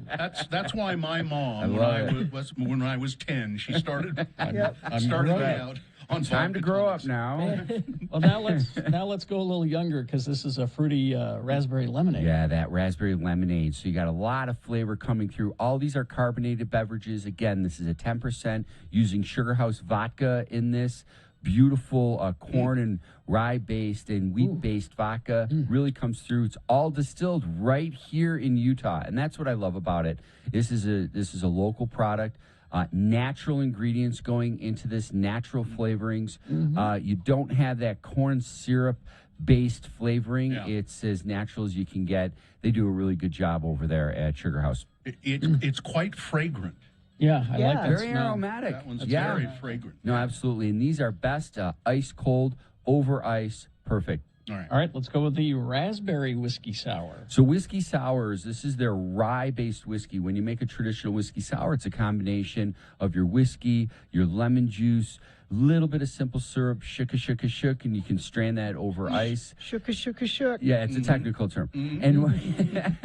And this has a little bit of raspberry in there again. They're really leaning into that raspberry, which is Really nice good. because it's offering that off-dry richness. Now, if you were to add a little bit of egg white to a whiskey sour, that makes it a Boston sour. That's a traditional whiskey. And then if you do a float of red wine, that's your New York sour. Oh, I've never heard of that. Yeah. We used to do that when I'd see you guys over at Copper Onion back in the day. I used to do a New York sour over there as an option. I'd like to try that. See, that's why you need to learn from Jimmy. You learn all this stuff. You know? So this is Sugar House Distillery, and they'll be available in the liquor store. Do you know the price point? $3.49 per can. It's a great price point. They come in a 4-pack, or you can buy singles. What I always love, not only going to the wine store to get them, but package agency right at Sugar House Distilleries. They have a package agency right there. You can on just get site. it from them. Yeah, you get it from them, and their operating hours are outside of the wine store. Now, this is a preview. You say, when will these be in the stores? They're getting shipped as we speak, so next week they'll land. This is perfect for Christmas get-togethers. Yes. I'm going to use them as gifts. I'm going to give a 4-pack to a bunch of different people. With a ribbon on it, and you're good to go. There you go. Here's a quick question for you. Sure. How important is it to have a copper mug for Moscow Mules? It keeps the chill. Moscow Mule's best thing is to have it ice cold. You want to do that crushed ice in there. If you don't have a crushed ice, all you have to do is take a mixing glass, the cocktail shaker, put some ice cubes in there, take a muddler, and just pound that ice down.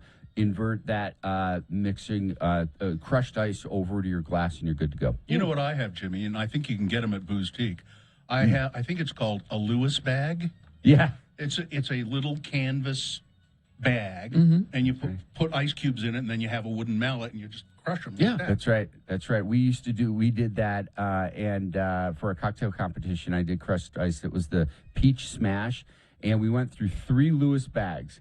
And by the time we got to the second loose bags, people were putting my silhouette of my face on that bag. So they would crush it because it was the most popular cocktail, but it was a pain to make. Now, wineacademyofutah.com, what's going on there, people? Man, we just launched our brand new website. We are so excited. We've got all our events, our upcoming classes and events as in a calendar format. You can see everywhere that we're going to be. Also, it's super easy to click and see availability for in-home wine events. That's what's going on. We're really excited about it. And if you have ever thought it would be nice to be a sommelier, yes, one of those people in restaurants and bars, beverage guys, beverage women and men, it's a lot of training, but you can do that, right, Jimmy? Yeah, we just started last Wednesday our Level 2 award in wine through the Wine and Spirits Education Trust. This is an internationally recognized program that we certify you right here in Utah. How about that? Thank you. All right. Think of Jimmy for an in-home event, Yes, too. they're always great.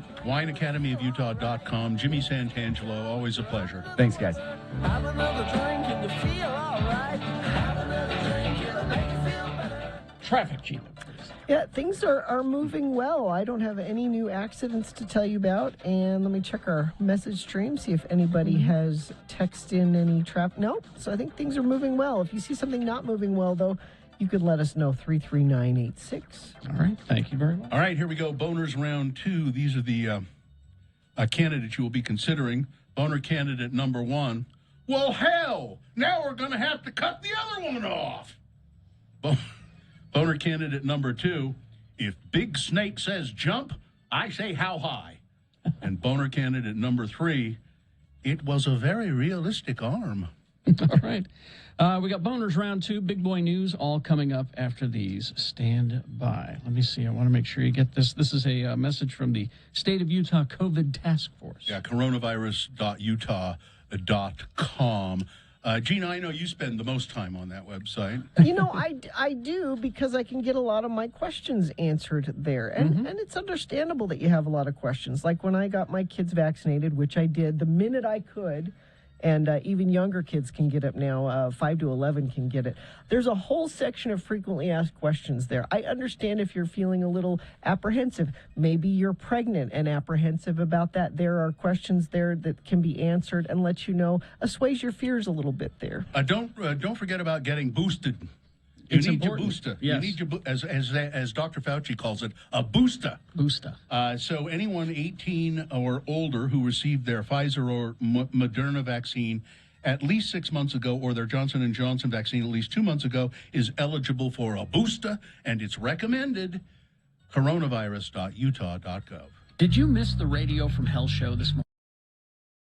Back in the day, we had these mascot animals living at our studio up in Ogden.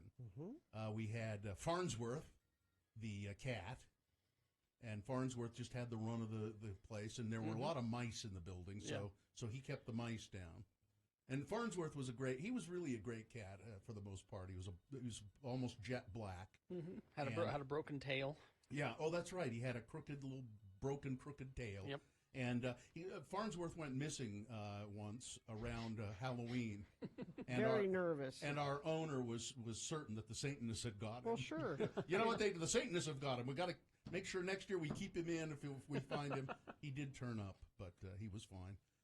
And then I don't know whatever happened to Farnsworth. I think he finally just they don't went live off. forever. I think he just finally went off somewhere. And I think once the sale happened, I think Tom took Farnsworth home. Did he? Oh, yeah. Maybe you're right. Because I know that the a-hole from El Paso didn't want the cat around. No. So, it works better alliteratively if we can really say the word. Yeah, I know. From El Paso. But, the nation is 9 years old, so I can't. Yeah. So just say that to yourself in your head. It sounds Oh, better. I did. It's there. But anyway, back to this little horse. And then, so the other animal we had was a burro. For some reason, we thought it would be a good idea to adopt a burro from the Grand Canyon. And those wild burro, and the BLM had these programs where you could adopt a burro. And so we went and we adopted this little burro, and we named him Buster, and he was the KJQ burro. No, that's not the right picture. No. They don't know what a burro. They assume that I'm talking about animals. That's an animal picture. That's for later on. Different animal. Yeah. Did you have a picture accompanying the story? No, I did not. So anyway, we adopted this burro, Buster, and he was a donkey. And it is true what they say about donkeys. They're stubborn. They're stubborn. They're the worst. Yeah. And he was we thought it would be fun to take him around to events. Well, it wasn't. No. Because he was stubborn. We had a horse trailer that the owner of the property had that we could use, but to try and get him into the horse trailer was just almost impossible because he didn't want to go. Of course. And you could pull on him and he would dig himself in and he just But so one year we're having this parade. I think it was the Thanksgiving Day parade. It was the Christmas parade on the day after Thanksgiving in Ogden. I think they still do it. And that's when Santa comes right after Thanksgiving and they have this little parade. Anyway, so we're going to take Buster and have him be in the parade. Or maybe it was the 24th of July parade. I don't remember. Yeah, it was. It was the 24th of July parade. So we finally get Buster in the trailer, and we take him up to Washington Boulevard, which wasn't very far, and we park the trailer, and we open the back door of the trailer, and Buster, the burro, is like almost upside down with his feet sticking in the air. Now, we didn't know anything about it. Like, he wasn't tied in properly or something. And so he's upside down, all four legs sticking in the air, and I go, Tom goes, "Oh my God, he's dead! He's dead!" And he did. He looked like he was dead. His eyes were glazed over. His tongue was hanging out. Well, there was this cowboy who was there, because he was going to ride his horses in the parade, and he came, "What's going on here?" And our burro is dead. And the cowboy looks in there and he goes, "Hell, he ain't dead." And he grabbed that burro and just dragged him out of the trailer, and Buster kind of staggered to his feet. He's fine. He's fine. He ain't Walk dead. it off. Cowboy up. I mean, and we, it was just like, he said, when you take him home, you got to tie him in there so he doesn't fall down. Oh, they're dumb. Well, and we thought he could just stand there and balance. No, no. So that he could have been hurt bad. Yeah, he could have. Yeah. I mean, he did look dead. I mean, I think his tongue was hanging out, and if he'd stayed like that, he probably would have died. But the cowboy, "Oh hell, he ain't dead." and then so we walked him in the parade.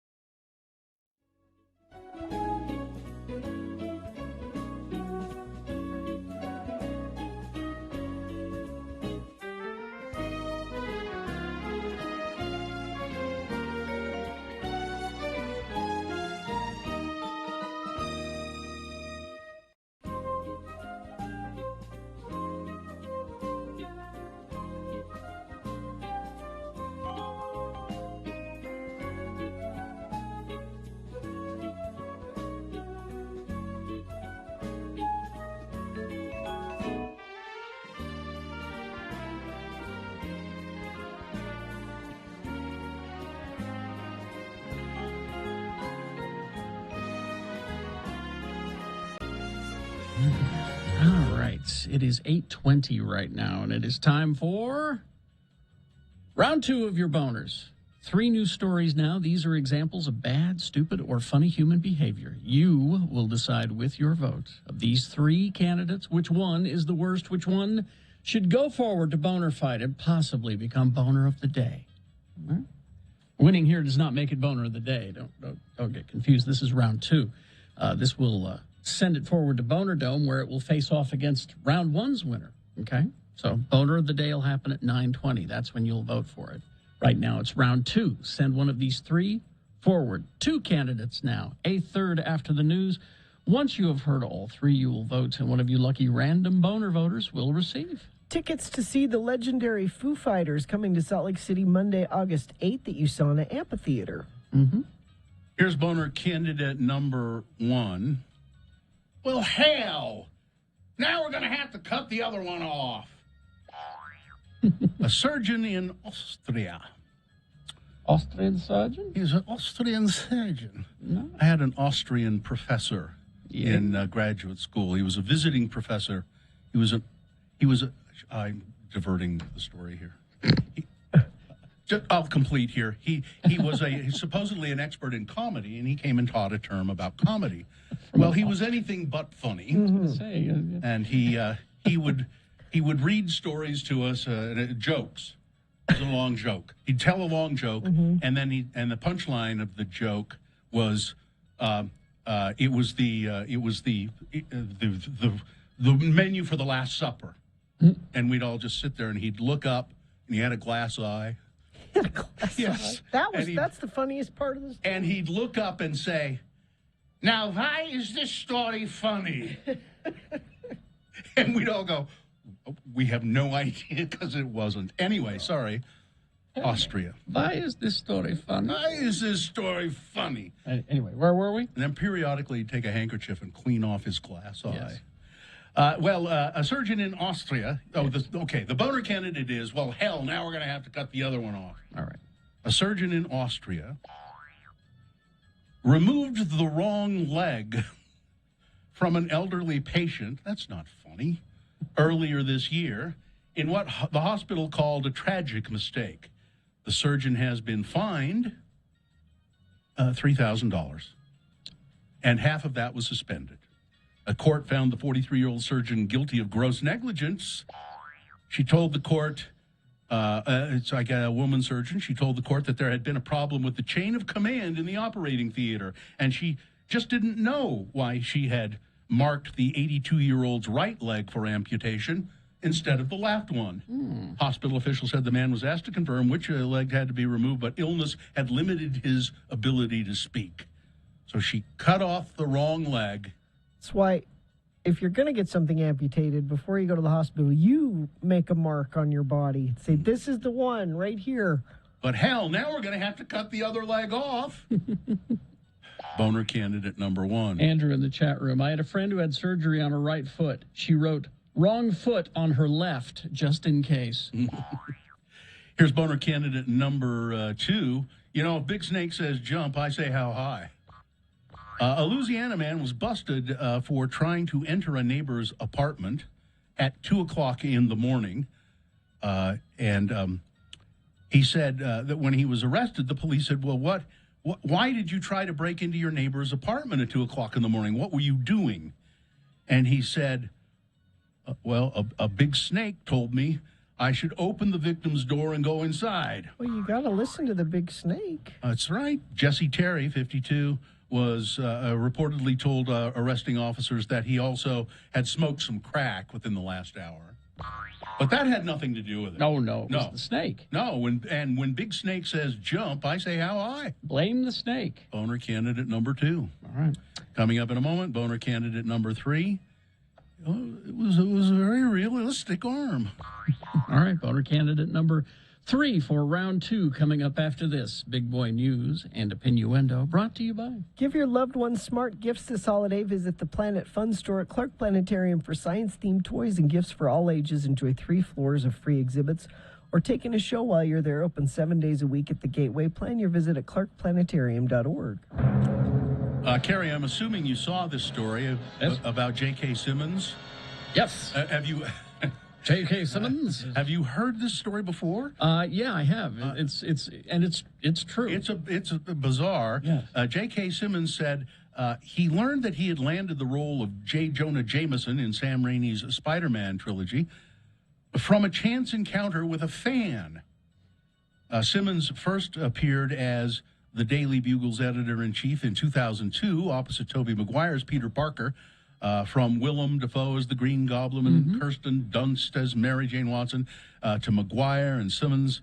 The casting throughout Raimi's initial film was pitch perfect, according to this. And it was. Yeah. They were all very good. Good cast. However, Simmons' portrayal of the charismatic and abrasive publisher with an affinity for laboring Spider-Man, a menace. He's my favorite part of these movies. Yes. And it says here, he really did set the gold standard for bringing a comic book character to life. He's so good that when Marvel Studios got together to do a Spider-Man movie, they're like, who do we get to play J. Jonah? And we can't recast it. You got to get him. There's a show, I think it was on Netflix, and I can't remember the name.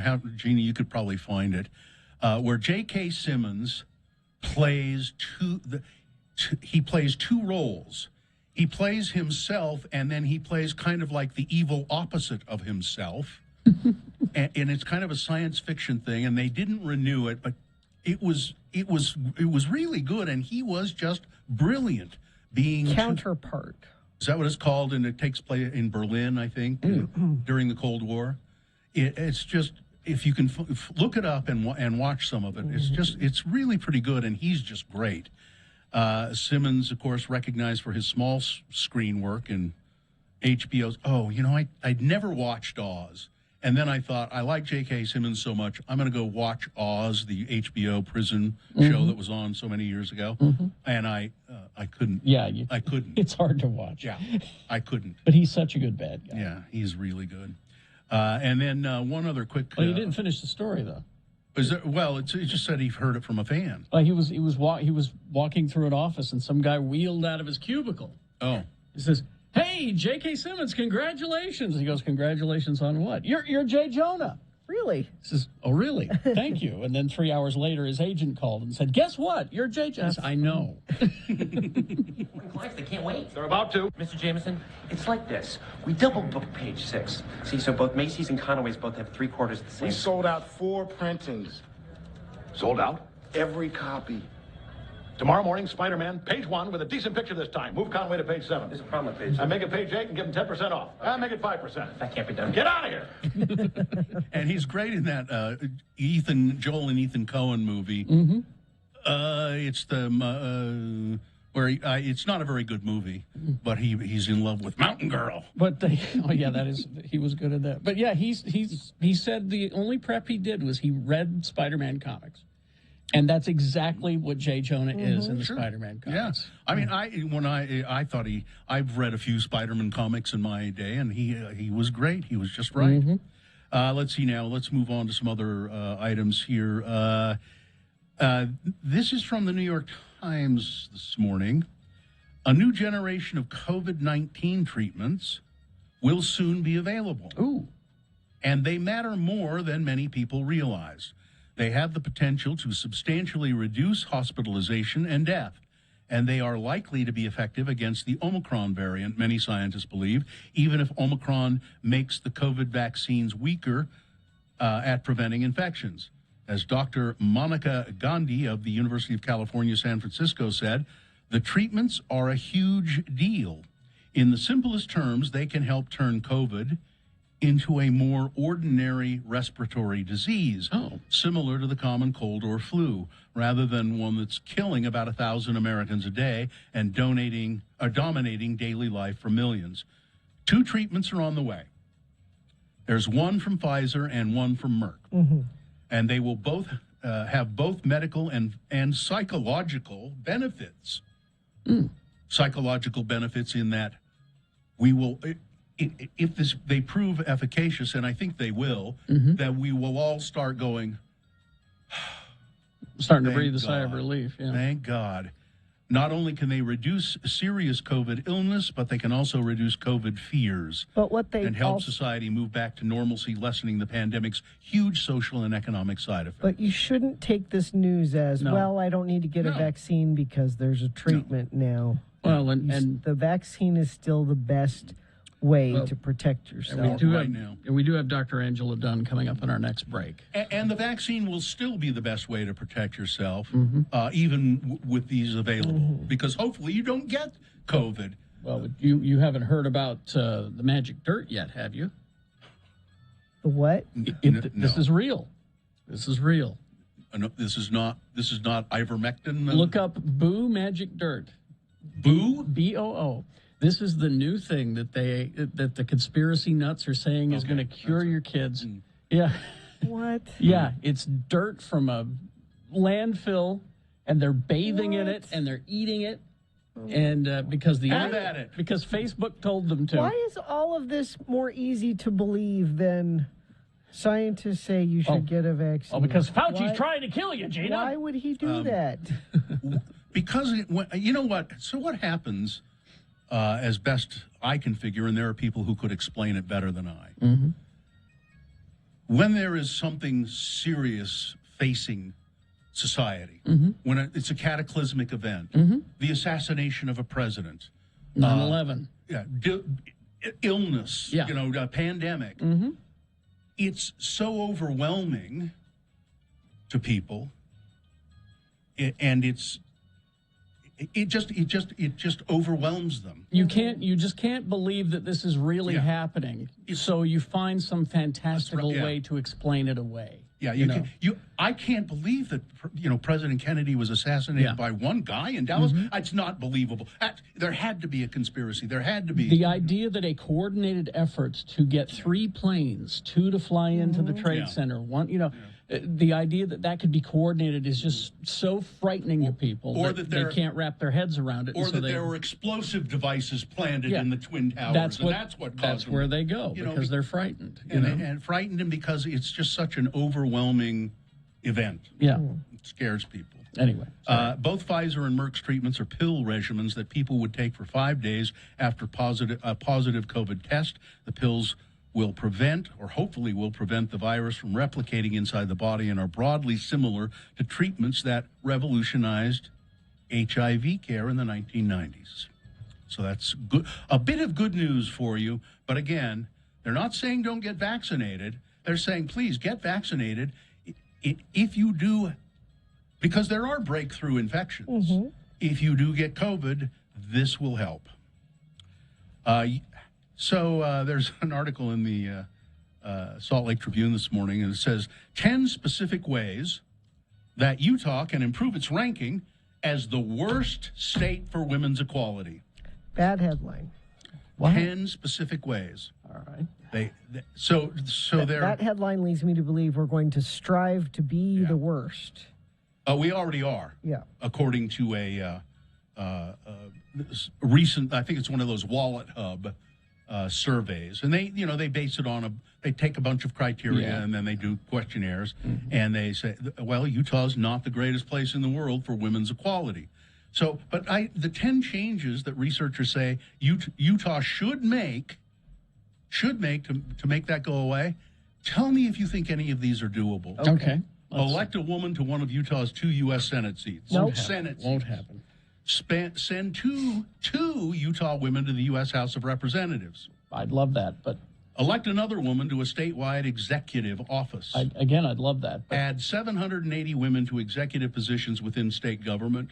Please. Elect 7 more women to the state legislature. I love this. Add 1,000 women-owned businesses in Utah. Sure. Well, maybe that.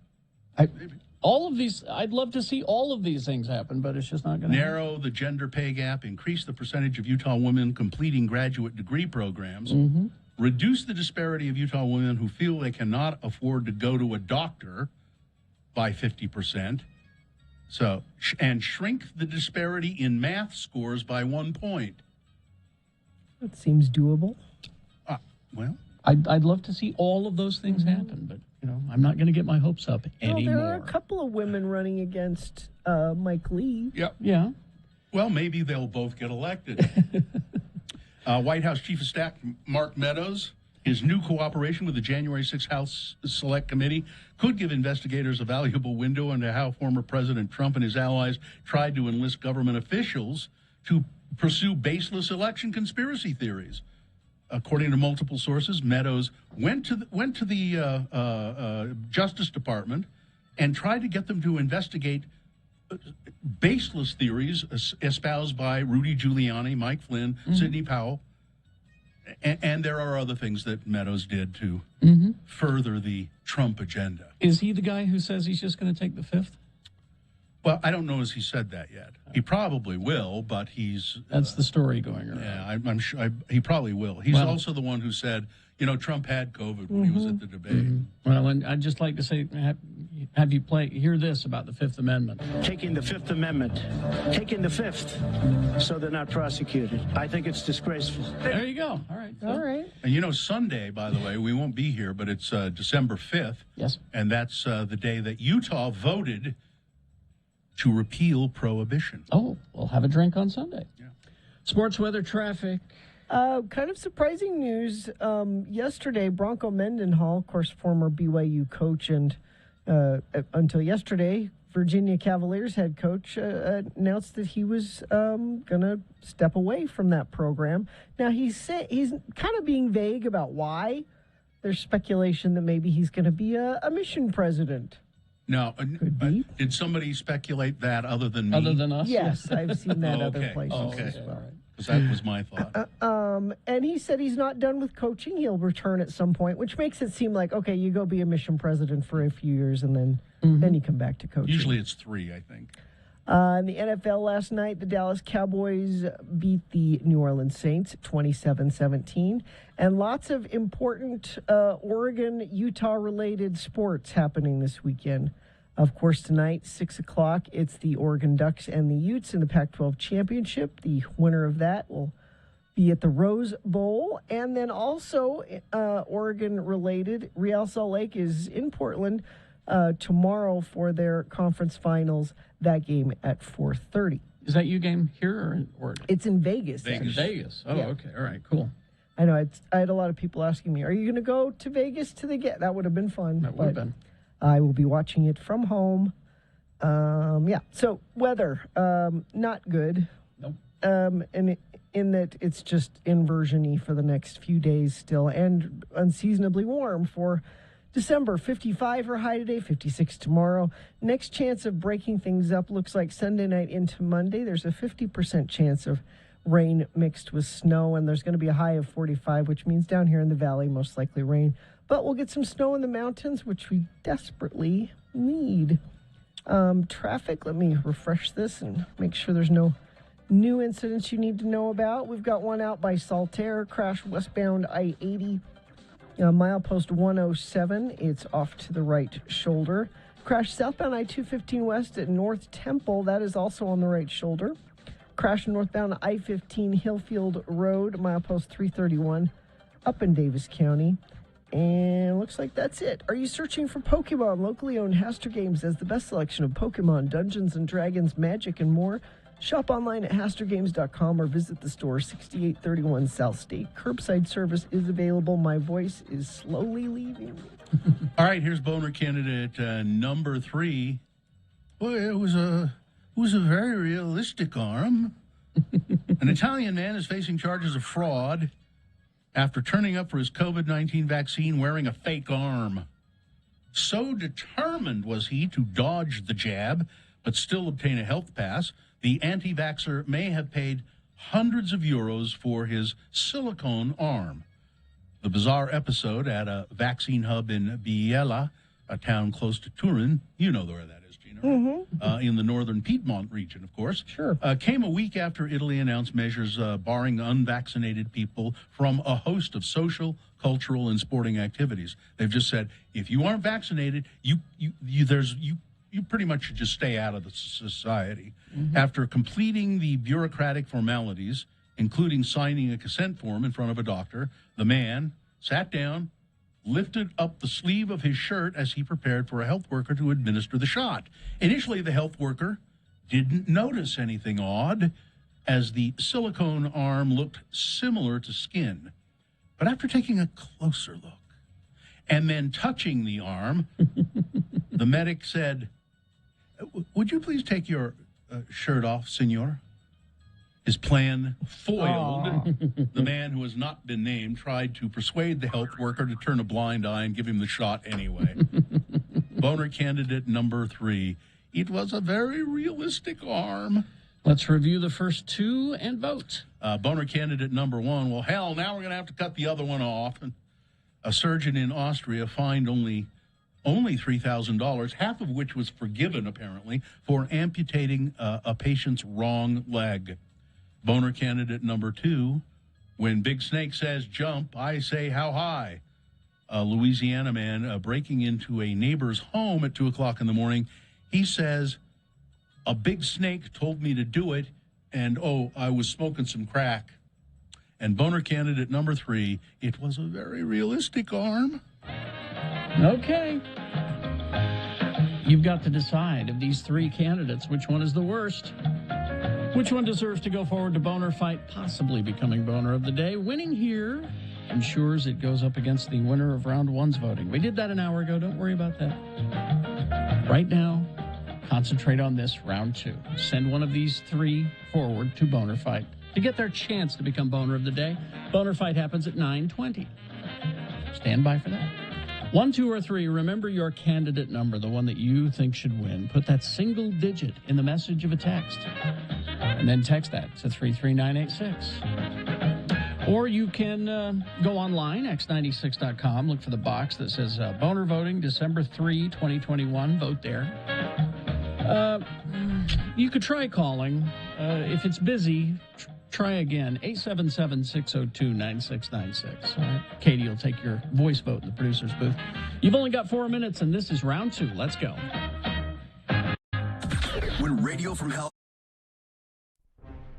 It is the 23rd century. Humans have left the lowly confines of planet Earth and have sought their destiny among the stars. While many things have changed, one constant remains: the need for young men to venture forth and do the work of the Lord. This is the tale of 2 such men who at the age of 19 have answered the call of their general authorities and are embarking on a 2-year mission to spread the gospel throughout the entire galaxy. This is the story of Space Elders! Today, we join our missionaries as they land on a remote planet called Triskelion. Hey, Lehi, ever wonder where Zone Leader Hansen finds planets no one has ever heard of to send us to? Well, I'm sure these folks just call the 1-800 Subspace Channel and request visits by missionaries. Well, we've been on Triskelion for over a minute now, and no one's made an attempt on our lives. I'd say so far so good. Well, these are the agreed-upon coordinates. We were supposed to wait here for them to contact us. What the flip? Hey, where are we now? You are in a cavern miles below the surface of Triskelion. Looky, Butch, disembodied brains. Who are you guys? We are the providers. 200 quatlus for the tall one. 300 quatlus for the tall one. Excuse me, providers. I'm Lehi Christiansen, and this is Elder Jensen. 500 quatlus for Elder Jensen. As I was saying, we represent the Church of Jesus Christ of Latter-day Saints. You know, the Mormons. 600 quatlus for Elder Jensen. We was wondering if you had heard of our church and if you'd like to hear more. 700 quatlus for Elder Jensen, and I'll let you have the fat one for free. Hey, wait just a minute. Missionaries come in pairs. You can't split us up. We are a package deal. Okay. 800 quatlus for both of the Mormons. That's my final offer. Did we just get sold to that glowing brain under the glass doodad over there? That's what it sounded like. We'd better get to the bottom of this. Excuse me. It's me over here, Lehi. You know, the fat one. But you're not helping. Sorry. If you brains are done talking amongst yourselves, we'd just like to talk to you about joining our faith. Silence! You are now a drill thrall. You will fight in the arena for our amusement until you are dead. I don't like the looks of this. Come on, don't be such a wussy. We have these big stick thingies to defend ourselves with, and our opponent is a scantily clad woman with big breasts. Come on, lady, take your best shot. Ow! Hey, I wasn't ready. Try that again, I dare you. Ow! Hey, that's gonna leave a mark. Hey, provider guys, care to make a new wager? 300 quatlus on the missionaries. 400 quatlus on the scantily clad woman with big breasts. How would you like to wager your eternal souls? Make this good, or we will teleport you onto the surface of Triskellion's sun. Okay, here's the deal. If we win, we get to go free, and you donate 1,000 quatlus to the LDS Church Missionary Program. We lose, and we will remain drill thralls and fight for your amusement. I don't know. That's a lot of quatlus. What, you chicken? You have a wager. You two against all of the other drill thralls. Oh, well, it was nice knowing you, Lehi. Don't sweat it, Butch. I got a plan. Is this the end of Butch and Lehi? Will they spend the rest of their very short lives as drill thralls? Can quatlus be used to pay tithing? How exactly would you baptize a disembodied brain anyway? Tune in next time to hear Lehi say, "Put down your stick, Butch, and follow my lead." Well, but we couldn't take a prissy girl thrall, and you think we can take on all them without weapons? Trust me. Excuse me, drill thralls. I'm Elder Christiansen of the LDS Church. My companion, Elder Jensen, Hi. and I were wondering if you'd like to learn more about the Mormon Church. Hey, where's everybody going? Foul! You cheated! I demand a rematch! On the next eye-gouging episode of Space Elders.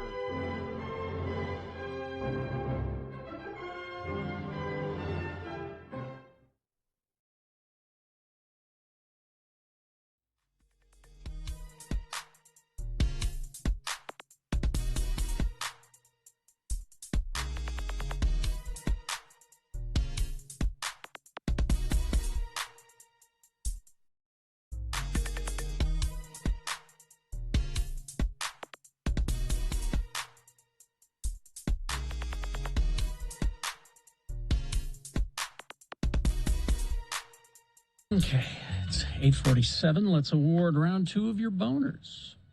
And round 2 of the boner voting is brought to you in part by an elaborate salad. Okay. Which involved bacon and chicken breasts and all kinds of chopping and muddling. And was it worth it? It was delicious, but I will never make it again. It's too much.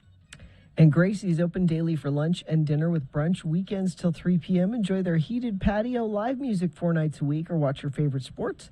Gracie's is located at the corner of Broadway and West Temple, 21 and older only. Boner candidate number 1. Well, hell, now we're going to have to cut the other one off. It's the surgeon in Austria who amputated the wrong leg of a patient, and I guess that's what would happen.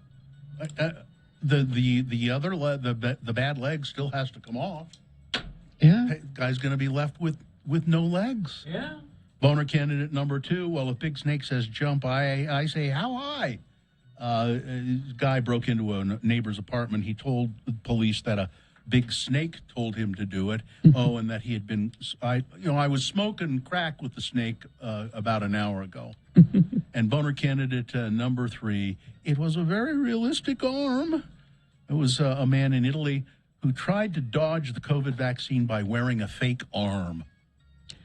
Now, I like that candidate. Did well. It did well. But not well enough to beat boner candidate number 1. Well, how, now we're going to have to cut. Here, let me try that again. Well, hell, now we're going to have to cut the other one off. That's your boner winner for round 2. It goes forward to Boner Fight right now. Okay, we'll find out who Boner of the Day is. Well, you'll vote for Boner of the Day at 9:20, and that's how we'll find out, is you'll vote for it. So stay tuned for all of that. Let's go to Dr. Angela Dunn on the phone. Good morning, Dr. Dunn. How are you?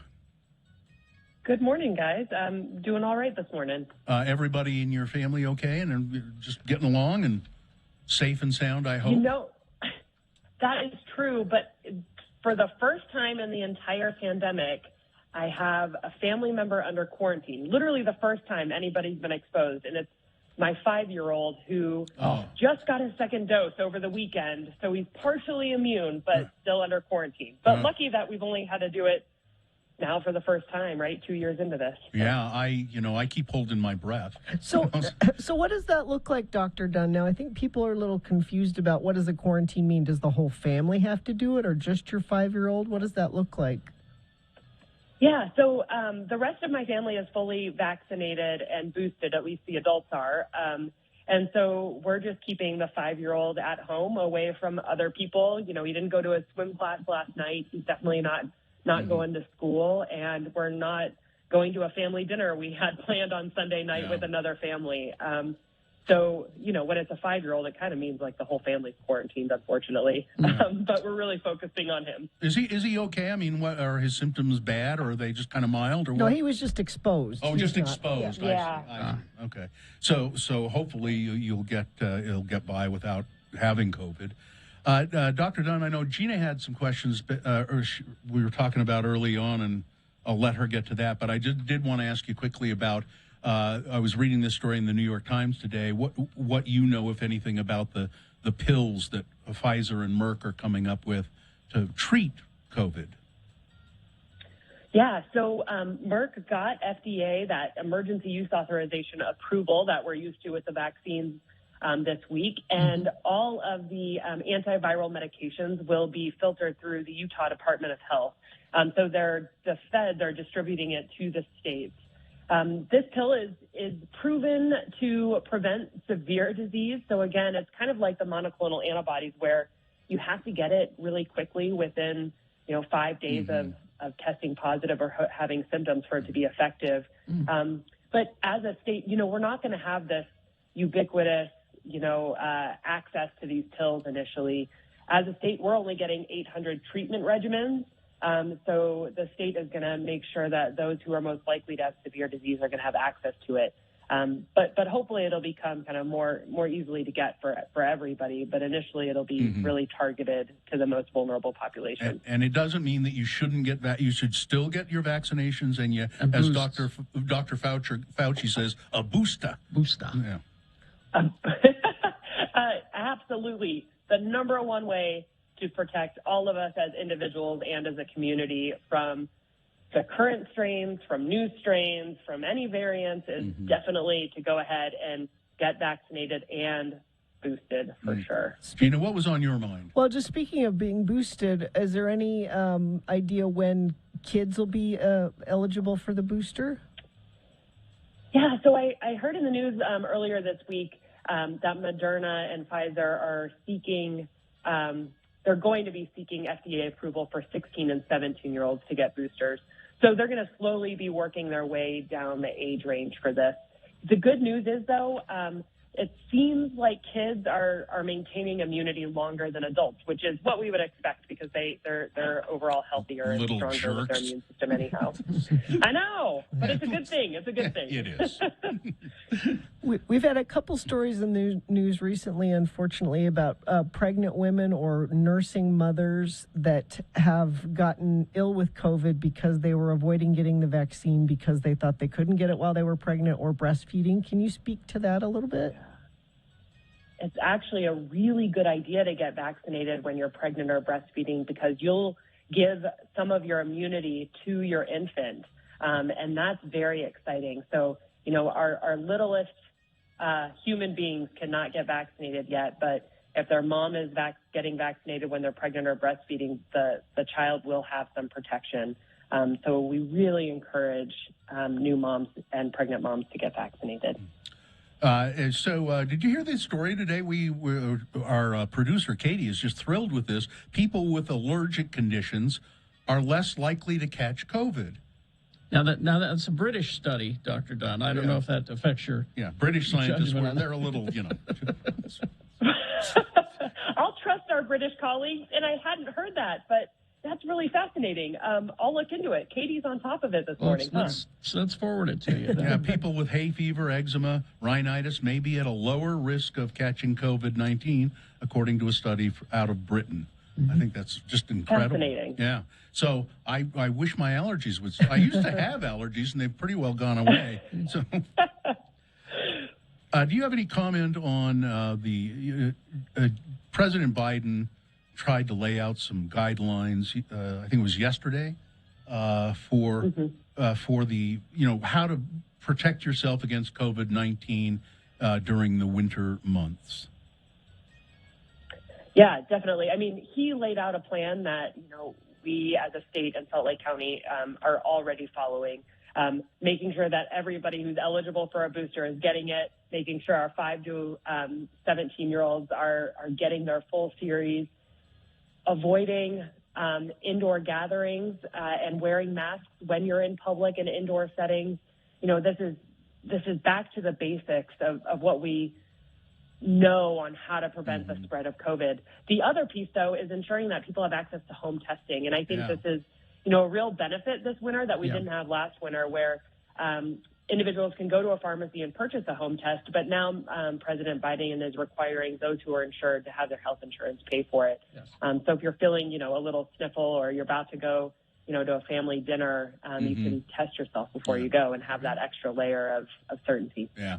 Dr. Angela Dunn with the Salt Lake County Health Department, thanks so much for talking with us. It's always a pleasure. Always. Thanks for letting me listen. Have a good weekend. Thank you very much. Bye-bye. All right. Traffic. Crash southbound I-15 at Center Street in Clearfield. The two left lanes are closed there.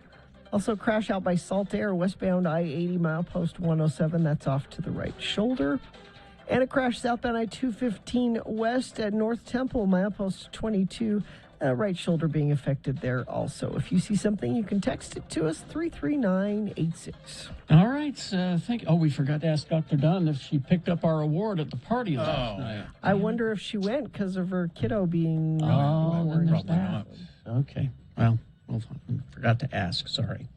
We will take a break. We will be back. We got Boner Fight on the way to determine who is Boner of the Day for today and Boner of the Week happening as well. Stand by for all of that. KXRK Provo.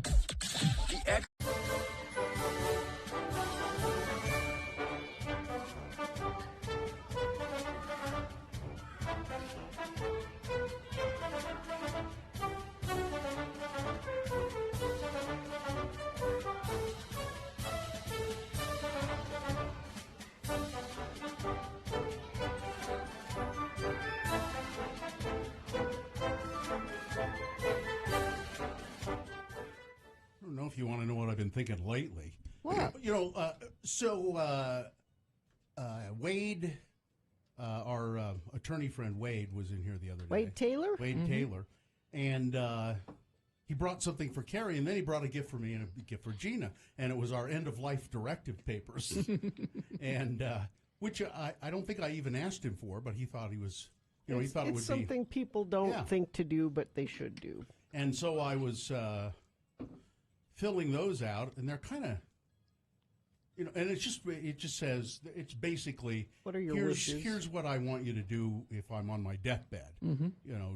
Don't take any extraordinary measures. And then, but then it made me think. So I've said for a long time, well, I want to be cremated when I die, and I don't know what your wishes are or your wishes are, Carrie. I think it's cremated. It's up to Sue. Yeah, really. Well, but then I thought, well, I want to be cremated, and then I thought, well, so my brother, he was cremated when those were his wishes. My mother was not happy with that, really, but she did it anyway. But we knew that was my brother's wishes, and so he was cremated. And then I thought, but that was still, boy, the funeral, and it's also expensive, and even if you're cremated, it's expensive. And then I thought, oh wait, though. My wife's brother, when he died, was cremated, but he not right away because he donated his body to the University of Washington in Seattle. Oh, really? So he wasn't cremated right away. When they were done with it, they take care of it. They cremated him and they give the ashes to, and there was no funeral expense. So that's what I'm gonna do. I'm gonna donate my body to the University of Utah Medical School. That's a great idea. And so I've been looking into it, and our friend Jennifer Nozawa, some time ago, she works at the School of Social Work, I believe, at the U. She's there. And she sent me all the forms and all of that stuff. All the stuff you need. Huh? And it's amazing. So if you live within 50 miles of the University of Utah, first you fill out the forms and you give them to them. And, my father-in-law, by the way, who just died, he had also filled out all of these forms. Oh, really? And this is what happened. So he donated his body as well to the university. So if you live within 50 miles, they come and pick up your body for free. If you live without the 50 miles, then your family will have to pay for transportation costs to the U. But I live like 2 blocks away. Yeah. I'm close. Your family could walk you up to the U. As a matter of fact, my wife would say, hey, don't worry about it. We'll just throw him in the car and run him up. Yeah, get out the wheelbarrow. Yeah. So wheel him up. And then, really, that's it. There is no cost associated with any of this. As there shouldn't be. Yeah, You're donating your... Yeah. And then they will keep your body for as long as it is useful to medical students. To study. For whatever. So it might be a year. It might be as long as 3 or 4 or 5 years. And then they cremate you and they return. If you don't want the remains, fine. They put them in a memorial wall. There's a memorial someplace. There's a whole thing of body donation facts and figures. Average number of bodies donated to the U every year, 40. The number of bodies donated per year since the 1980s. 40. Yeah, per year. That's a pretty high number, seems to me. In 2017, 244 bodies were donated to the University of Utah. There are 400 right now in use by the program. Wow. 400? Yeah. The length of time a donor body will be used. It says anywhere from 3 months to 2 years. 2 years sounds like... Yeah, there's a lot there. Amount donors save on funeral and mortuary expenses by donating $1,000 to $10,000. Who can donate and how?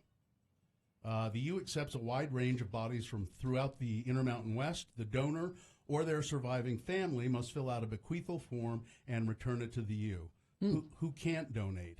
They don't accept infants or small children because of a lack of research funding for those age groups. Donors can't have any communicable diseases such as HIV or tuberculosis. Any donors who have had major surgery within 2 months of death or who have been in a traumatic accident cannot be.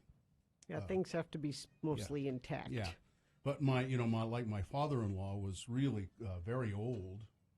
But I thought, well, are they going to take him? Because he's everything's shutting down, So how old do you have to be? Sure, 18. 18? Yeah, it does. And they say, like you can't behind her back, you can't donate your wife's body. You can't. She has to agree. Yeah, with it. yeah. I don't want to pay for her funeral. Yeah, you got to have the. Now, Bill, you, if you were donating your body to the University of Utah, that's a local. Guess that. Hey, I wonder if it's a tax write-off. Well, no, I just mean there will be people that might recognize you. Yeah. Here's what I need you to do I'm now. sure. Here's what I need you to do now. You need to get a new tattoo right here that says, "Don't you know who I am?" That's a great idea. I'm going to do it. I'm going to do it just right over my left or right. Yeah, just right there where the Izod thing would be on your shirt. Just a joke. Don't you know who I am? The final joke. Yeah, doesn't have to be that big. Just I think I'll do with the X96 logo. Sure. Well, Radio from Hell logo. Yeah. Or do you want to go that far? Tip your hand. Why not? Okay. Why not? Carrie, should we give a prize to the person that notices it? Well, that's going to assume you guys are still working. The medical student that notices. So we have an email address next to it?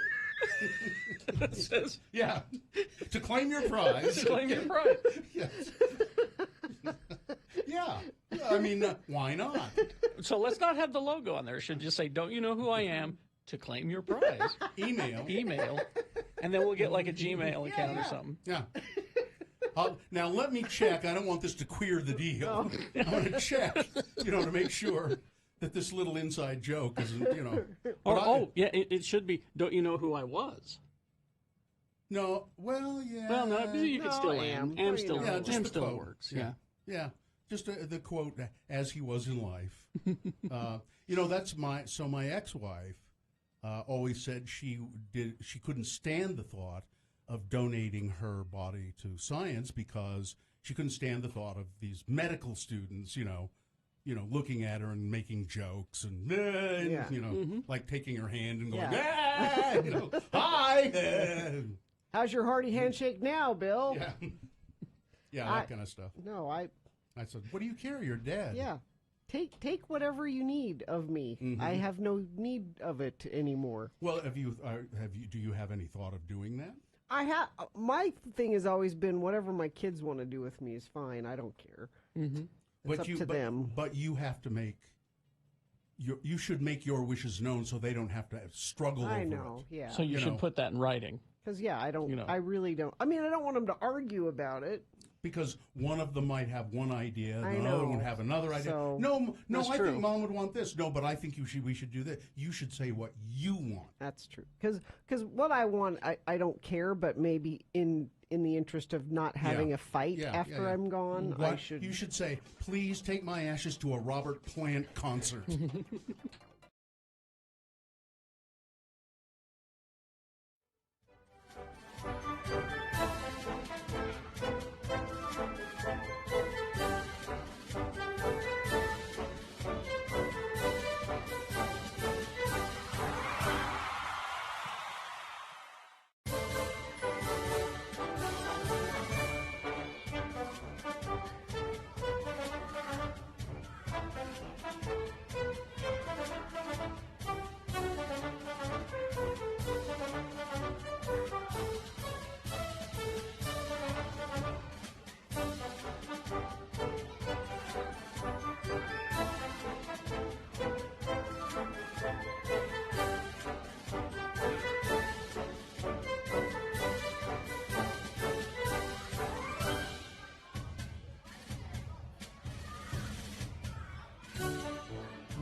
Because on this day? Yeah, in 2015, Scott Weiland, aged 48, his life caught up with him on a tour bus. His life caught up. Is that how we put it? I like that, though. Yeah, that's a poetic way of saying his choices had consequences. Yes, they did. That caught up with him on this day on a tour bus in Bloomington, Minnesota, just before he was scheduled to go on stage. What a great place to die, on a tour bus, you know? Is there a place where I could go where my consequences don't catch up with me? No place? Is there no place in the world? They will catch up with you. Really? Mm-hmm. Crap. You can't outrun them. It's quite an existential dilemma you got. I know. I know. Which is why I try to do things that don't have consequences. And you know what? You succeed. I don't have a lot of fun, but I don't have a lot of consequences. No. Boy, I like Dr. Angela Dunn. I do too. She's the best Utahn. She won the City Weekly Best Utahn. Yeah. She probably couldn't go to the banquet, though. And we don't ever go because it's a school night. It's usually a school night. They never hold them on a Friday or a Saturday. It's always a Thursday. They don't hold them on a Friday and a Saturday because City Weekly, they hold them at a bar or a club. And clubs don't need any help on Fridays or Saturdays. No. So. Yeah, we're kind of slow on Thursday. You can come in that I wonder if anybody else that we assigned to pick up our award. That's the problem. You guys asked a bunch of different people to pick up our award, and I don't know if anybody actually. Then that means at least one of them will, right? Do you think there was a fight over it? Like no, they told me to get two it. People No, the award, by the way, is the readers of City Weekly have voted us, and we're honored.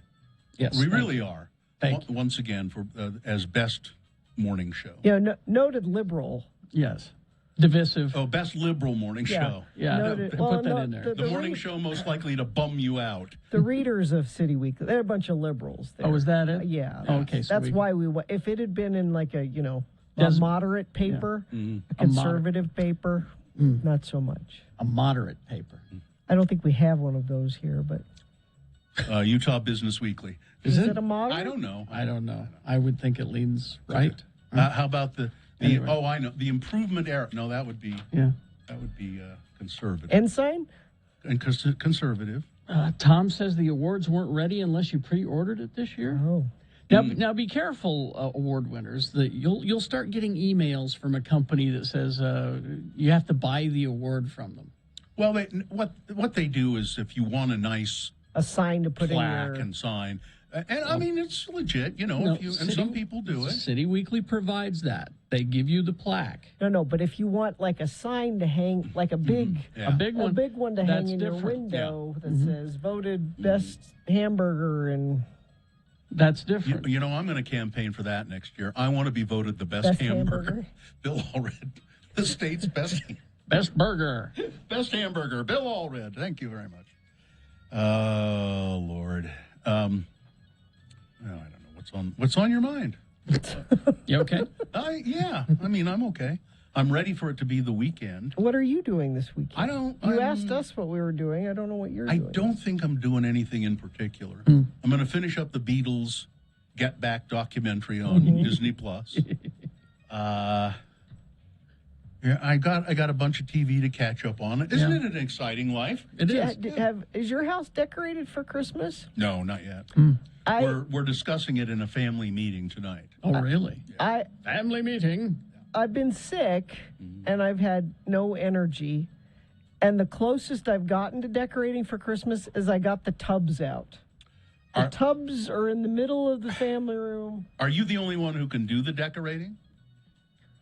Or are you the only one who will? Or allowed to do the decorating? Well, Jonesy would do it if I let her. Assigned her. Do it. I think that would be a really good learning experience. Yes, get on that. This is in your hands. That doesn't go there. We don't ever put that there. No, don't do that. My dear daughter, this is in your hands. Decorate how you will. It would be a fascinating experiment. Sure. Because I usually try to have. It might look a little odd, but that's okay. I usually try to have, like December 1st, I usually try, that's usually my. I'm not a fan of the doing it before December, but December 1st, I'm usually decorated by now, and I just haven't had the energy to do it. Like I said, in an odd turn of events, we put up our tree on November 1st. I don't regret it. You didn't even put the wreath on the front door yet? We got that too. Oh, you're what a slacker. I know. I think you should have Jonesy and Mohammed do the decorating. Okay. You won't do that, will you? I might have Jonesy do it. And then you don't want him. And to then do you it. have to promise to not go around and rearrange move stuff. things.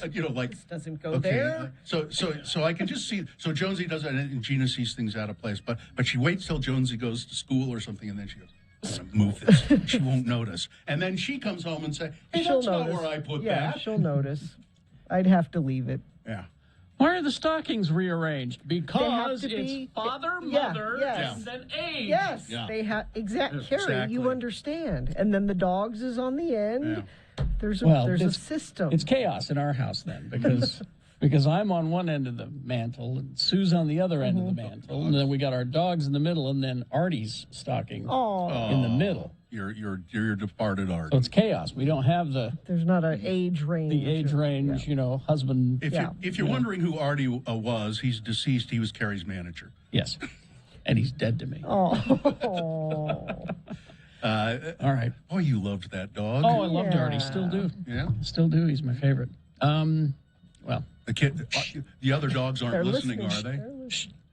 No, Ripley, Hudson, I love you both equally. You're all my favorites. Every parent has a favorite, and that's the truth. I It hate is to break true. it to you, kids. Yeah. All right. We'll take a break. We will be back. Stand by for boner fights and boner of the week and all of that coming up.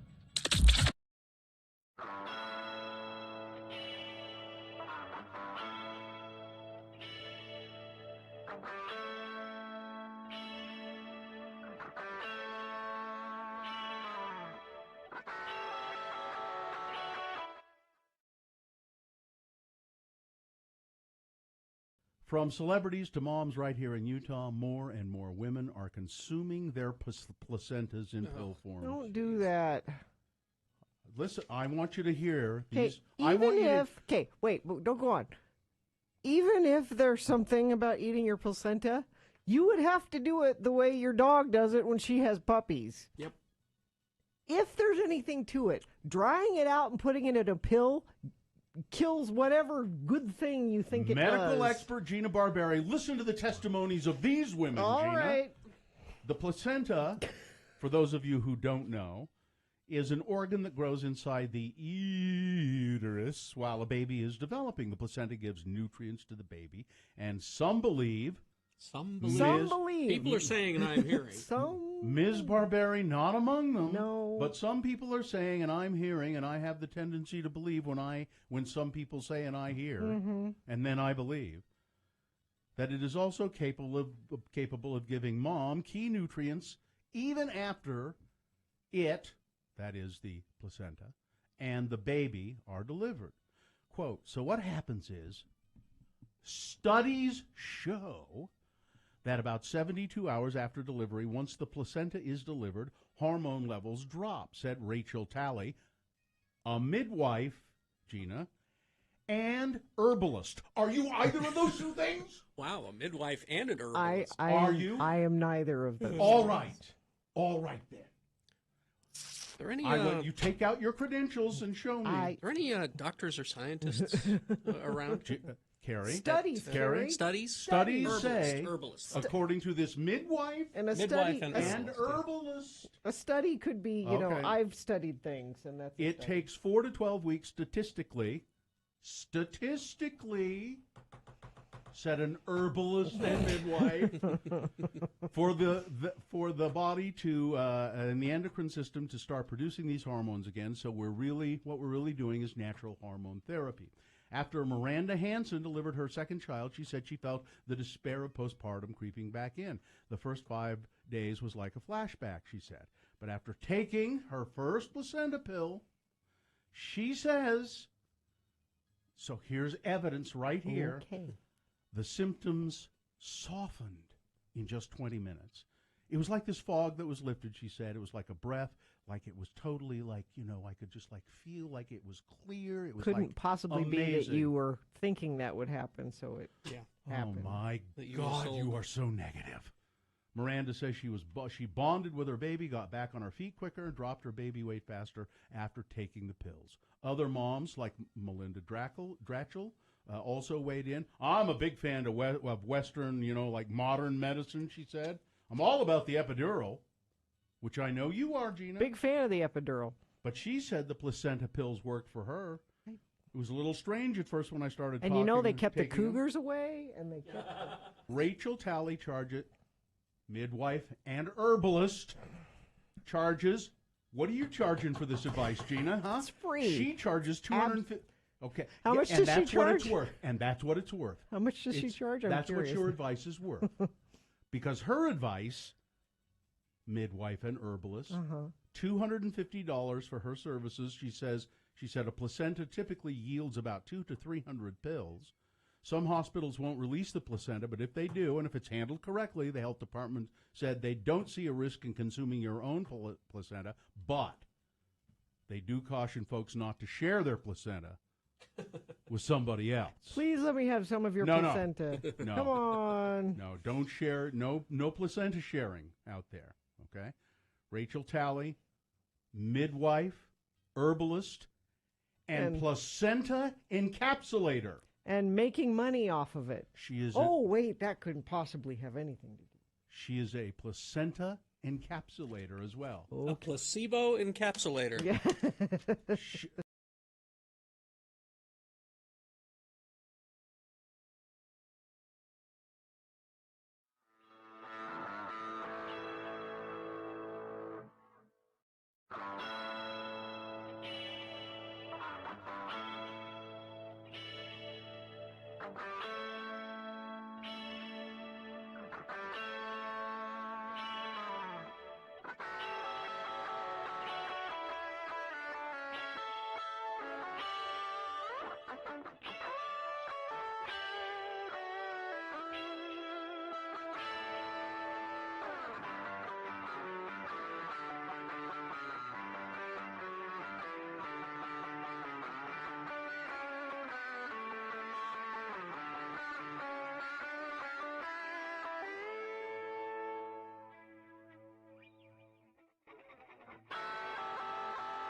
It's very clever.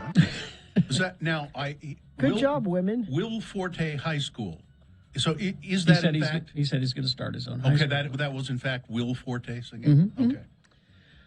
It is. We got boner fight here in about 6 minutes. So before that, a reasonable amount of news brought to you by... Choosing a Medicare plan is challenging. With Advantage U, you get affordable coverage and benefits designed by local healthcare professionals with a network of doctors and hospitals you know and trust. Choose Advantage U. Enroll today at AdvantageUMedicare.com. Well, you know what I'm going to do here? Oh, no. In an effort to not bum people out, I'm going to keep it light and cheerful, and we'll begin, of course, with today's celebrity birthdays. Okay. Because that's what you do on a non-bummer morning show. So here, celebrating birthdays today, let's all wish a happy birthday to Lil Baby. He's 27. Amanda Seyfried, 36 years old. Andy Grammer, who I don't really know. It says here, a singer. He's 38 years old today. Born on this day, 41 years ago, Jenna Dewan, also 41 years ago, probably not in the same place, Anna Chomsky. Tiffany Haddish, birthday today. Holly Marie Combs, Brendan Fraser's birthday today. Julianne Moore, Daryl Hannah, and, of course, Ozzy Osbourne, celebrity birthdays today.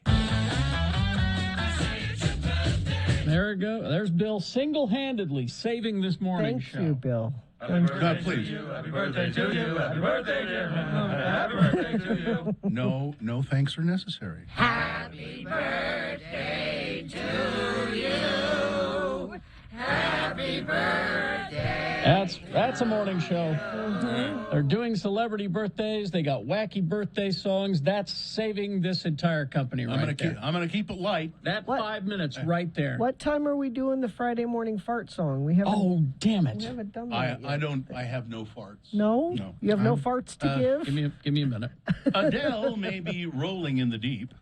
I see what you did. But Seth Rogen was rolling up a joint before he attended her one-night-only concert. This is not a surprising story in any way, shape, or form. Doesn't he do that before he does anything? I think so. Yeah. He was on the Tonight Show with Jimmy Fallon and talked about how he smoked a lot of dope before he went to see Adele. Okay, fine. And Carrie, did you see Danny DeVito? Danny DeVito gassing on about being the Penguin? Yeah, I don't know what brought that on. Well, Danny's a little nutty, I think, these days. He's always been kind of off. Yeah, too much limoncello. Yeah. He wants to reprise his iconic role as the Penguin in a direct continuation to Tim Burton's 1992 Batman Returns, which, of course, was Michael Keaton as Batman and Michelle Pfeiffer as Catwoman. I feel like it's not out of the question, that the Penguin will return someday. Didn't he die at the end? I think it's pretty much. I think it's pretty much out of the question, Danny. He died at the end of spoiler. He died at the end of Batman Returns. But this is all up to Tim whether or not Tim wants to do this. I mean, I would say that it could be in the cards because we ain't dead yet. But you were at the end of the movie. Yeah, Danny. you floated away. I would just suggest to Danny that he could continue his legacy of the Penguin in this. There's a comic book that's called Batman 80, I think. And it's just the Michael Keaton Batman universe. And it's all in the comic book. So he could write a Penguin story. A one-man show. Yes. He should do a one-man show as the Penguin. Or this that. is our production company. Yes. Let's put this in development. No, nobody would want Danny nobody would DeVito watch that. appearing tonight in his one-man triumphant show, Danny DeVito as Oswald Cobblepot. Hello, handsome. Yeah. I think that would be terrible. That would. A commercial for the supermarket chain Tesco. Yes. That's in England. Featuring a Santa Claus holding up a vaccine passport. Okay. Was deemed acceptable by British advertising regulators. Okay. So what happened? Britain has government censorship. It's not incredibly strong, but they do have it. And so when Tesco put this ad up with Santa holding a vaccine card, people started complaining, just like they would here. Lots and lots of complaints. And that's when the ad was reviewed by British advertising regulators, and they said, it's fine. Yeah. Most of the 5,000 complaints received claimed that the ad, which was posted in mid-November, tried to pressure viewers into getting vaccines and encouraged medical discrimination based on vaccine status. Toby King, a spokesman for the agency who produced the ad, said on Thursday that the commercial, it doesn't break rules and there are no grounds for further action. I think it was brave of Tesco to do that. I am happy about that. Yeah. It's kind of a bummer. I won't do that story. This is the no bummer news, isn't it? Bummer free news. This is, maybe not. I skipped one story that's a bummer, but this is a bummer too. Utah ranks dead last in all of the states in elder abuse protection. Not surprised. Utah is an analysis of elder abuse protection conducted by Wallet Hub, who does a lot of these kinds of things. The Beehive State placed 51st in the analysis, trailing all of the other states and the District of Columbia. I was going to say, we had to have beaten somebody there. By one estimate, elder abuse affects as much as 10% of the population older than 60, and many cases go unreported, according to Wallet Hub. The analysis compared states and D.C. on 16 key indicators of elder abuse protection. They talked about prevalence, about resources that are available, protections. The best state for elder abuse protection, Wisconsin, for some reason. I don't know. Massachusetts, Vermont, Virginia, West Virginia in the top 5. Well, that's a bummer. But here, let's go back to something that's uplifting. All right. Good. Thank you. Small businesses throughout Utah are counting on community members to shop small this weekend and throughout the make or break holiday season, owners say. Every dollar you spend in a locally owned independent business stays right here in our community. 55% of that dollar stays in our community, said Salt Lake City Mayor Aaron Mendenhall. That's compared to only 13% that you might spend at a big box store. If you're shopping local Saturday, you may even win $500 in spending money. I think this was last Saturday, though. It was. Was it? Yeah. Small business. I'm sorry, November 26th. Yeah, but still, you can't win the money. No, but still, this is the message. Local. Yeah. Shop local. This is the message. Every day is Small Business Saturday. Yeah, it should, as much as you can, do it. And I know there are some things you can't get, but the more you can shop at just individually owned small business, boutique, and places like that, do it, please. And then finally this, Jim Irvine, this is in Rutland, UK, was meandering around his father's farm when he noticed some odd shards, pieces of pottery or glass or something, which, with the help of some Google Earth searches, led to one of the most significant Roman mosaic findings in the last century in Great Britain. I noticed these bits of pottery, sort of oyster shells, and what I know to be orange Roman roof tiles.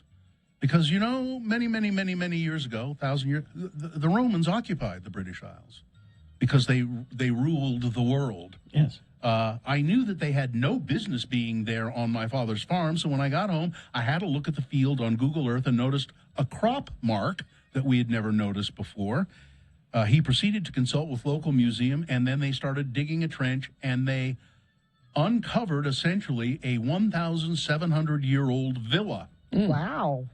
The villa, its mosaic, and the surrounding complex is the most outstanding find in the recent archaeological history of Rutland, placing the county on a national and international stage and providing vivid insight to the life and demise of local Roman British elite. Oh, well, there you go. It's cool. It's Boner Fight, the final round. All right, here we go. The winner from round 1 is this. The teacher didn't think of any racial implications with this, and that is exactly the problem.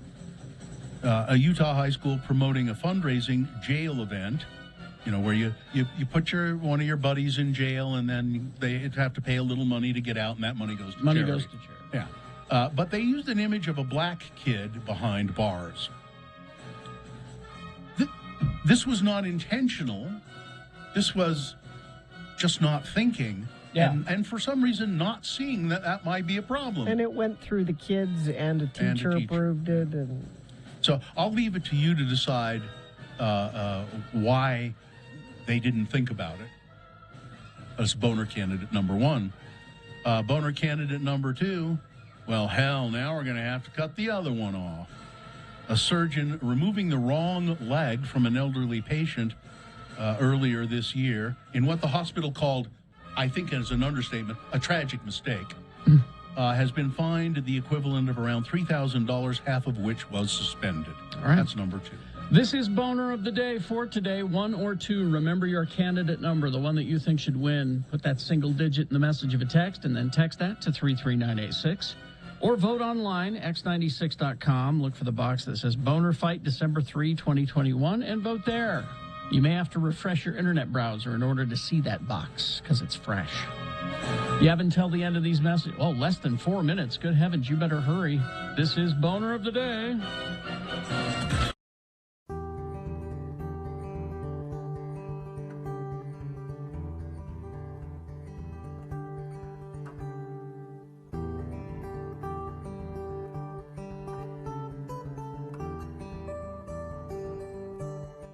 So the other day, my husband makes a pronouncement. Dr. Jones, he says, our family is going to start a new bedtime ritual, and it involves golden milk. You do this while you're clothed? Yes. Okay. And I said, what is golden milk? Now, I've heard of it. Then you brought it up yesterday, and so I looked it up, and I bought the ingredients for it yesterday. Because it sounds delicious, doesn't it? Golden milk is a traditional Indian drink that has its roots in Ayurveda, health practices, ancient healing, a blend of hot milk and ground turmeric. Now, this recipe that I have, shall I read it and see if it's similar to your husband's? Yeah, let's see what yours. So it goes on to talk about the benefits of golden milk. Turmeric is a known anti-inflammatory. Which is a good thing to have before bed. Yeah.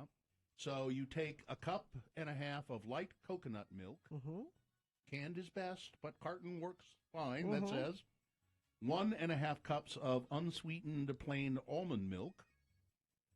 1.5 teaspoons of ground turmeric. A quarter teaspoon of ground ginger, or fresh if you would care to do that. There's a way to do that. 1 whole cinnamon stick. 1 tablespoon of coconut oil, and a pinch of black pepper.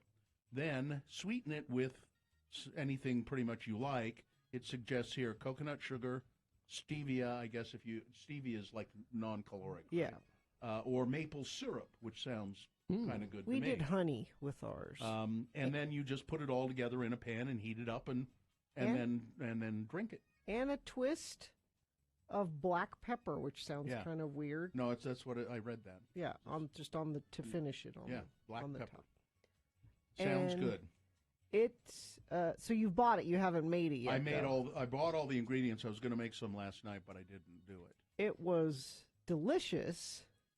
However, it has turmeric in it. Yeah. Which stains everything it touches. Yellow. And I said to Mohammed, you have to drink this at the counter. You can't carry it into the living room. You can't take it to your room. Yeah. Your golden milk has to be. And he said, well, I want to go sit by the fire. And I can see what, because, yeah, you want to sip a little hot drink by the. No. You have to sit. And so did he? He did. Okay. And managed to stay in things anyway. And we all finish our golden milk, and we all liked it. There's something about it's the old thing of having a warm milk before bed. This it is says just here it's creamy, comforting, coconutty, and it has a ginger infused, slightly spicy and sweet flavor. It's delicious. But I looked at all of our cups after. Yes.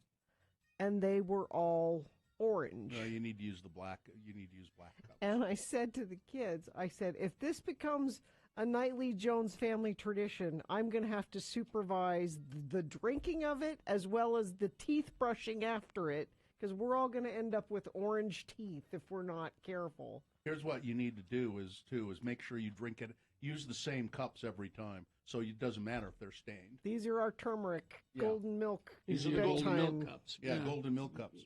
I can't wait to try it. I think I'll make.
let's 9:37. Let's award Boner of the Day. And Boner of the Day is brought to you in part by a overly complicated salad, which I will never make again.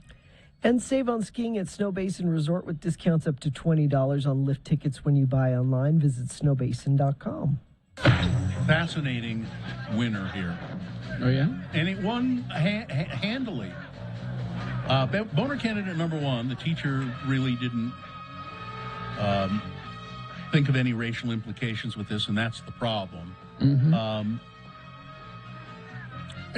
Any other Boner fight that would have got 70 votes, and that's a lot for the final one. But Boner candidate number two, over 100 votes, well over 100 votes. Hell, now we have to cut the other one off. Really? Yeah, wins almost double the votes. Really? Yeah. Yep. Oh, well. Did you see the story of the woman who stepped on a nail at Walmart? No, but I did see the one about the old woman who swallowed a fly. She stepped on a nail at Walmart. She stepped on a nail at Walmart. And her leg, like she had sepsis in her leg, and it had to be amputated like above the knee, like most of her leg. Mm-hmm. She got $2 million. And I'm thinking, that seems like a good payout. Really? I mean, well, listen, Gina, why don't we for a leg, really? A leg? Really? Got another leg? For $2 million? Yeah, for a leg? Yeah. Oh. Yeah. That seems like... There was an old woman who stepped on a nail. I don't know. Is there a dollar amount that $2 million for a leg? For a leg. Or how much for a finger or a toe? Don't think of it that way. Think of it this way. The amount of liability of Walmart in this case. Yeah. Were they malicious? Was it just an accident? Was it an oversight? Or were they negligent? Yeah. That's where the money comes in. It's not, well, let's see. That leg is a pretty good looking leg. $2 million. Yeah, I wonder how they price out what you get for a leg. Although, if you read insurance policies, they spell it out. They kind of do that. They do. Yeah. They spell it out. Yeah. If you lose this finger but not this finger, then we're only going to pay you this. Gina says, let's see, the text says the story I saw said she was awarded $10 million. Oh, really? Maybe. Well, now we're getting closer. Walmart leg. That's an overpriced leg there. Wait a minute, Walmart leg. This is how you're going to get a prosthetic leg. This is how you Google things. They sell legs, don't they? $10 million. $10 million. Okay, now we're getting close. I might for $10 million. Would you give up a leg for $10 No. million? I might for $10 million. No. I make it this one because this one gets No. $10 million. $10 million. You're nuts. Gina, wait a minute. Let me turn this around. I'm going to ask you. Would you let somebody cut off your leg for $10 million? Would you? I remain seated anyway. Answer. They got these really good prosthetics these days. Answer honestly, Harry. $10 million. $10 million? We'll put you out. You won't feel it. Okay, well that helps. $10 million. Do I have to pay for the surgery? No. Okay. Let me see how old but she you is. could afford it with $10 million. $10 million, yeah. I could afford a lot of things for $10 million. And sepsis is really an unpleasant. Yeah, no. She had to deal with that. Kidding. She had to deal with that for quite some time before. I'm sure she would rather have her leg, but the $10 million will cushion the blow a bit, I think. To be honest, it always crosses, and I bet it crosses everybody's mind, when there is a tragedy, a disaster of some sort, and there are lawsuits, and then, like from plane crashes and stuff, and families end up getting awarded millions and millions of dollars, and it crosses your mind, doesn't it? Yeah. Well, they're set for life anyway, Yeah. But then you go, yeah, but no. Yeah, but no. 10 mil. That's a lot of money. Yeah, but no. Now, I'm doing the math of the $6 million man. He had 2 bionic legs, a bionic arm, 2, 4, 6, and the eye 8 probably. 2 mil. Yeah, I could get a bionic leg for about $3 million. Well, someone says could. Someone says my friend got $15,000 for 3 knuckles. Ah. Knuckles? They had to remove Maybe just some down. knuckles? Maybe just down to the knuckles. 3 knuckles. Oh. Or would it be, no, it would be up to the knuckles. Now, see, here's Sue weighing in. Take the 10 mil. You're almost done with it anyway, really. It's true. Anyway. 10 million. No. No? No. No. You want to see, speaking of prosthetic legs, something really cool on your Disney Plus when you get done with your Beatles documentary. Go over to the Marvel section. Okay. And watch Hawkeye episode 3. I heard other people saying if you're not going to do anything, watch. If you don't care about Hawkeye, but watch episode 3. It's so good. They introduce a character as a Daredevil character, and she is she's blind. She's blind. No, she's Native American. She's deaf. Oh, okay. But the actress that they cast, Native American and deaf, but she also, the character in the comic book did not have a prosthetic leg. But this actress had a prosthetic leg. So they wrote it into the story. Cool. And she's got moves. Really? It's just amazing. She gets these fights with these guys using the prosthetic leg. Cool. Okay. Maybe for 10 mil. Maybe. I could get that leg, maybe. But you wouldn't end up being that tough. No, I wouldn't. The character's name is Echo, and she's getting her own show. That's awesome. It's very good. Hawkeye, seriously, I'm loving this show so much. Yeah, it's getting very good. Haley Steinfeld is a delight, and just give her Avengers costume now. Go. Yeah. Just, And you know, her pickles are really good, too. That too. The Steinfeld pickles. Boner of the week after these. The holidays are for family and friends, and also helping those in need.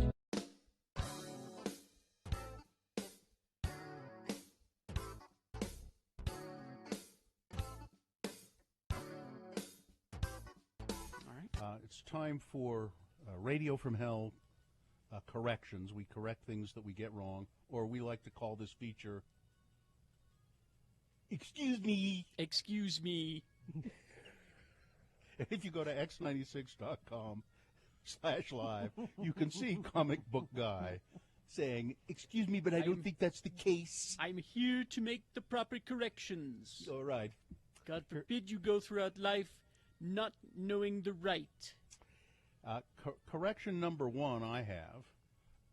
Earlier in the show, we were talking about traveling in Switzerland and Austria, and Carrie was talking about Lake Luzerne in Switzerland and how lovely that was. And I said, remember when we went to Austria and we were having fondue, and I think I may have said that Austria is the home of fondue. Excuse me, my ears are hurting. Switzerland is home to fondue, not Austria. They're right next door to each other. If you had fondue in Innsbruck, it's no wonder it didn't go well. Austria is meat and potatoes, not fondue. Excuse me. So thank you for the correction. Switzerland, home of fondue. Okay. Well, we have another correction. Yes. Country correction. Ooh. This is another excuse me for Bill. A few moments ago, we were talking about President Trump flying to Scotland. Yeah. And Bill said, well, Scotland isn't part of the UK anymore because of Brexit. It most certainly is still a part of the UK. The UK now consists of England, Scotland, Northern Ireland, and Wales. That's the UK now, post-Brexit. But it's still part of the EU. Right? No. Scotland? I'm not going to say. Scotland's not a part of the EU? I think it is, I don't isn't know. it? And that was part of the deal, was that they had the border in Scotland, and there was part of the contention? That's what I thought, too. Well, you were saying Scotland is not part of... Well, now we have to do... Listen, if this was about the Silver Surfer's real name, I could weigh in. The people of Scotland voted decisively to remain with the European Union in 2016. The Scottish government was the first administration in the UK to set out a substantive policy response to Brexit in 2016. They have said, we are a part of the European Union. All right. So it's they're not? Ireland is part of the EU, not Scotland. Scotland is talking about leaving the UK, as they always have. Well, they voted to stay with the European Union in 2016. So on December 24, 2020, UK government and the EU announced agreement on core elements of the future. Scottish government has conducted initial analysis agreements, their implications for Scotland. The assessment confirms the Scottish government's long-standing view that Scotland will be worse off outside of the European Union, so they are going to remain with the European Union, which means essentially they're not part of the UK, right? Scottish ministers have consistently highlighted that the UK government failed to engage meaningful with the Scottish government on Brexit. The Scottish government... EU countries are Austria, Belgium, Bulgaria, Croatia, Cyprus, Czech Republic, Denmark, Estonia, Finland, France, Germany, Greece, Hungary, Ireland, Italy, Latvia, Lithuania, Luxembourg, Malta, the Netherlands, Poland, Portugal, Romania, Slovakia, Slovenia, Spain, and Sweden, not Scotland. Scotland is still part of the UK. All right. It's confusing. And the Silver Surfer's real name is Norin Rad. Excuse me. All right. Was there some question? Listen, I don't know from Ireland or Scotland. I don't know. All right. But I can help you with this. All right.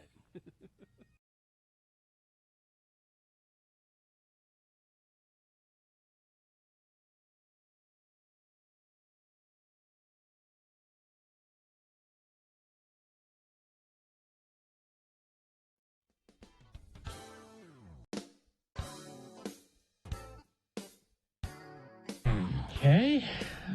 Let's see. Well, it's 9:49. Oh, so we're not done yet. No, we got a little bit to go here. Of course, don't forget, Road to the Road Home. Yes. Go to your Rocky Mountain Chevy dealer. Well, take your donations to your Rocky Mountain Chevy dealers. Your physical donations for the homeless shelter. Toiletries, blankets, coats, warm coats, socks, gloves, all of that stuff. Stuff for infants, baby diapers. When we were down in Spanish Fork, a guy brought in a whole big, giant pack of and they need Pampers. They need the bigger size diapers, actually. The size 4 and 5 is the one Those specifically are the bigger ones. they're looking for. I need a few of. If you have any adult diapers, I need some of those. They probably need those too. Actually, I'll bet you're right. I'll bet you're right. That's right. So any of that, any Rocky Mountain Chevy dealer, and if you want to know which of the Chevy dealerships are Rocky Mountain Chevy dealers, you can find it. Rocky Mountain. Well, just go to our website, x96.com. It's They're all there. listed there. Not only are they listed there, but there is a link so that you can make your financial donations, which we are accepting now. Even though our Mediathon will be on the 21st and 22nd, you can donate now and donate in our name.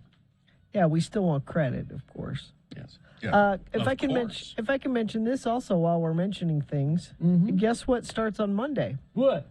X Days of Xmas. Really? Yep.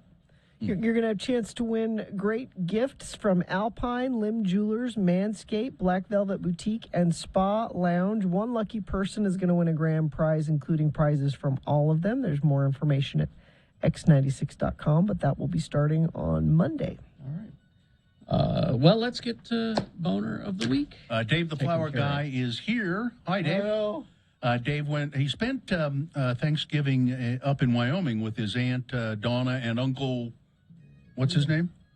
Uncle Larry. Uncle Larry and Aunt Donna. And Dave has some great pictures. Apparently, Uncle Larry has an owl, a big... No? It was a Harry Potter owl. A Harry Potter owl. The Harry Potter. But it was a real owl. It was a real owl. Like a Harry Potter party or something? We stopped at this ice cream shop and opened the sack that had this owl. Oh, okay. And it was a Harry Potter Yeah, owl. got up to the microphone, David. We can't. Yeah.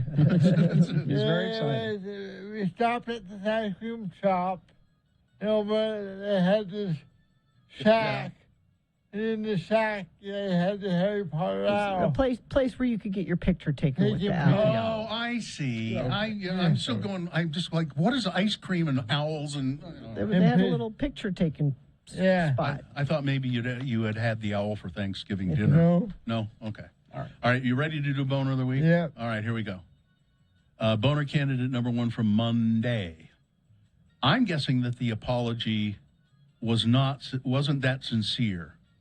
I don't even remember this one. Oh, USC Athletic Department issuing an apology because of an offensive chant during the BYU game. They kept chanting over and over, "F the Mormons," which is well, anyway, it's stupid. Boner candidate number 2 from Tuesday. I remember when she was a respected journalist, Lara Logan, comparing Dr. Fauci to the Nazi madman Josef Mengele, and she's doubled down on that. By the way, Has she really? Oh yeah, she keeps at it. She's crazy. Yeah. Boner candidate, and she used to be great. Boner candidate number 3 from Wednesday. Oh God, shy or not shy? Student athletes at North Kensington High School in Rhode Island say that their former basketball coach, Aaron Thomas, and people knew about this. He'd done it for years and years and years, would conduct body fat tests. He'd have the kids go into a janitor's closet and take off all their clothes. Okay, that's enough of that. And boner candidate number 4 from yesterday, more racist fun from Cache County.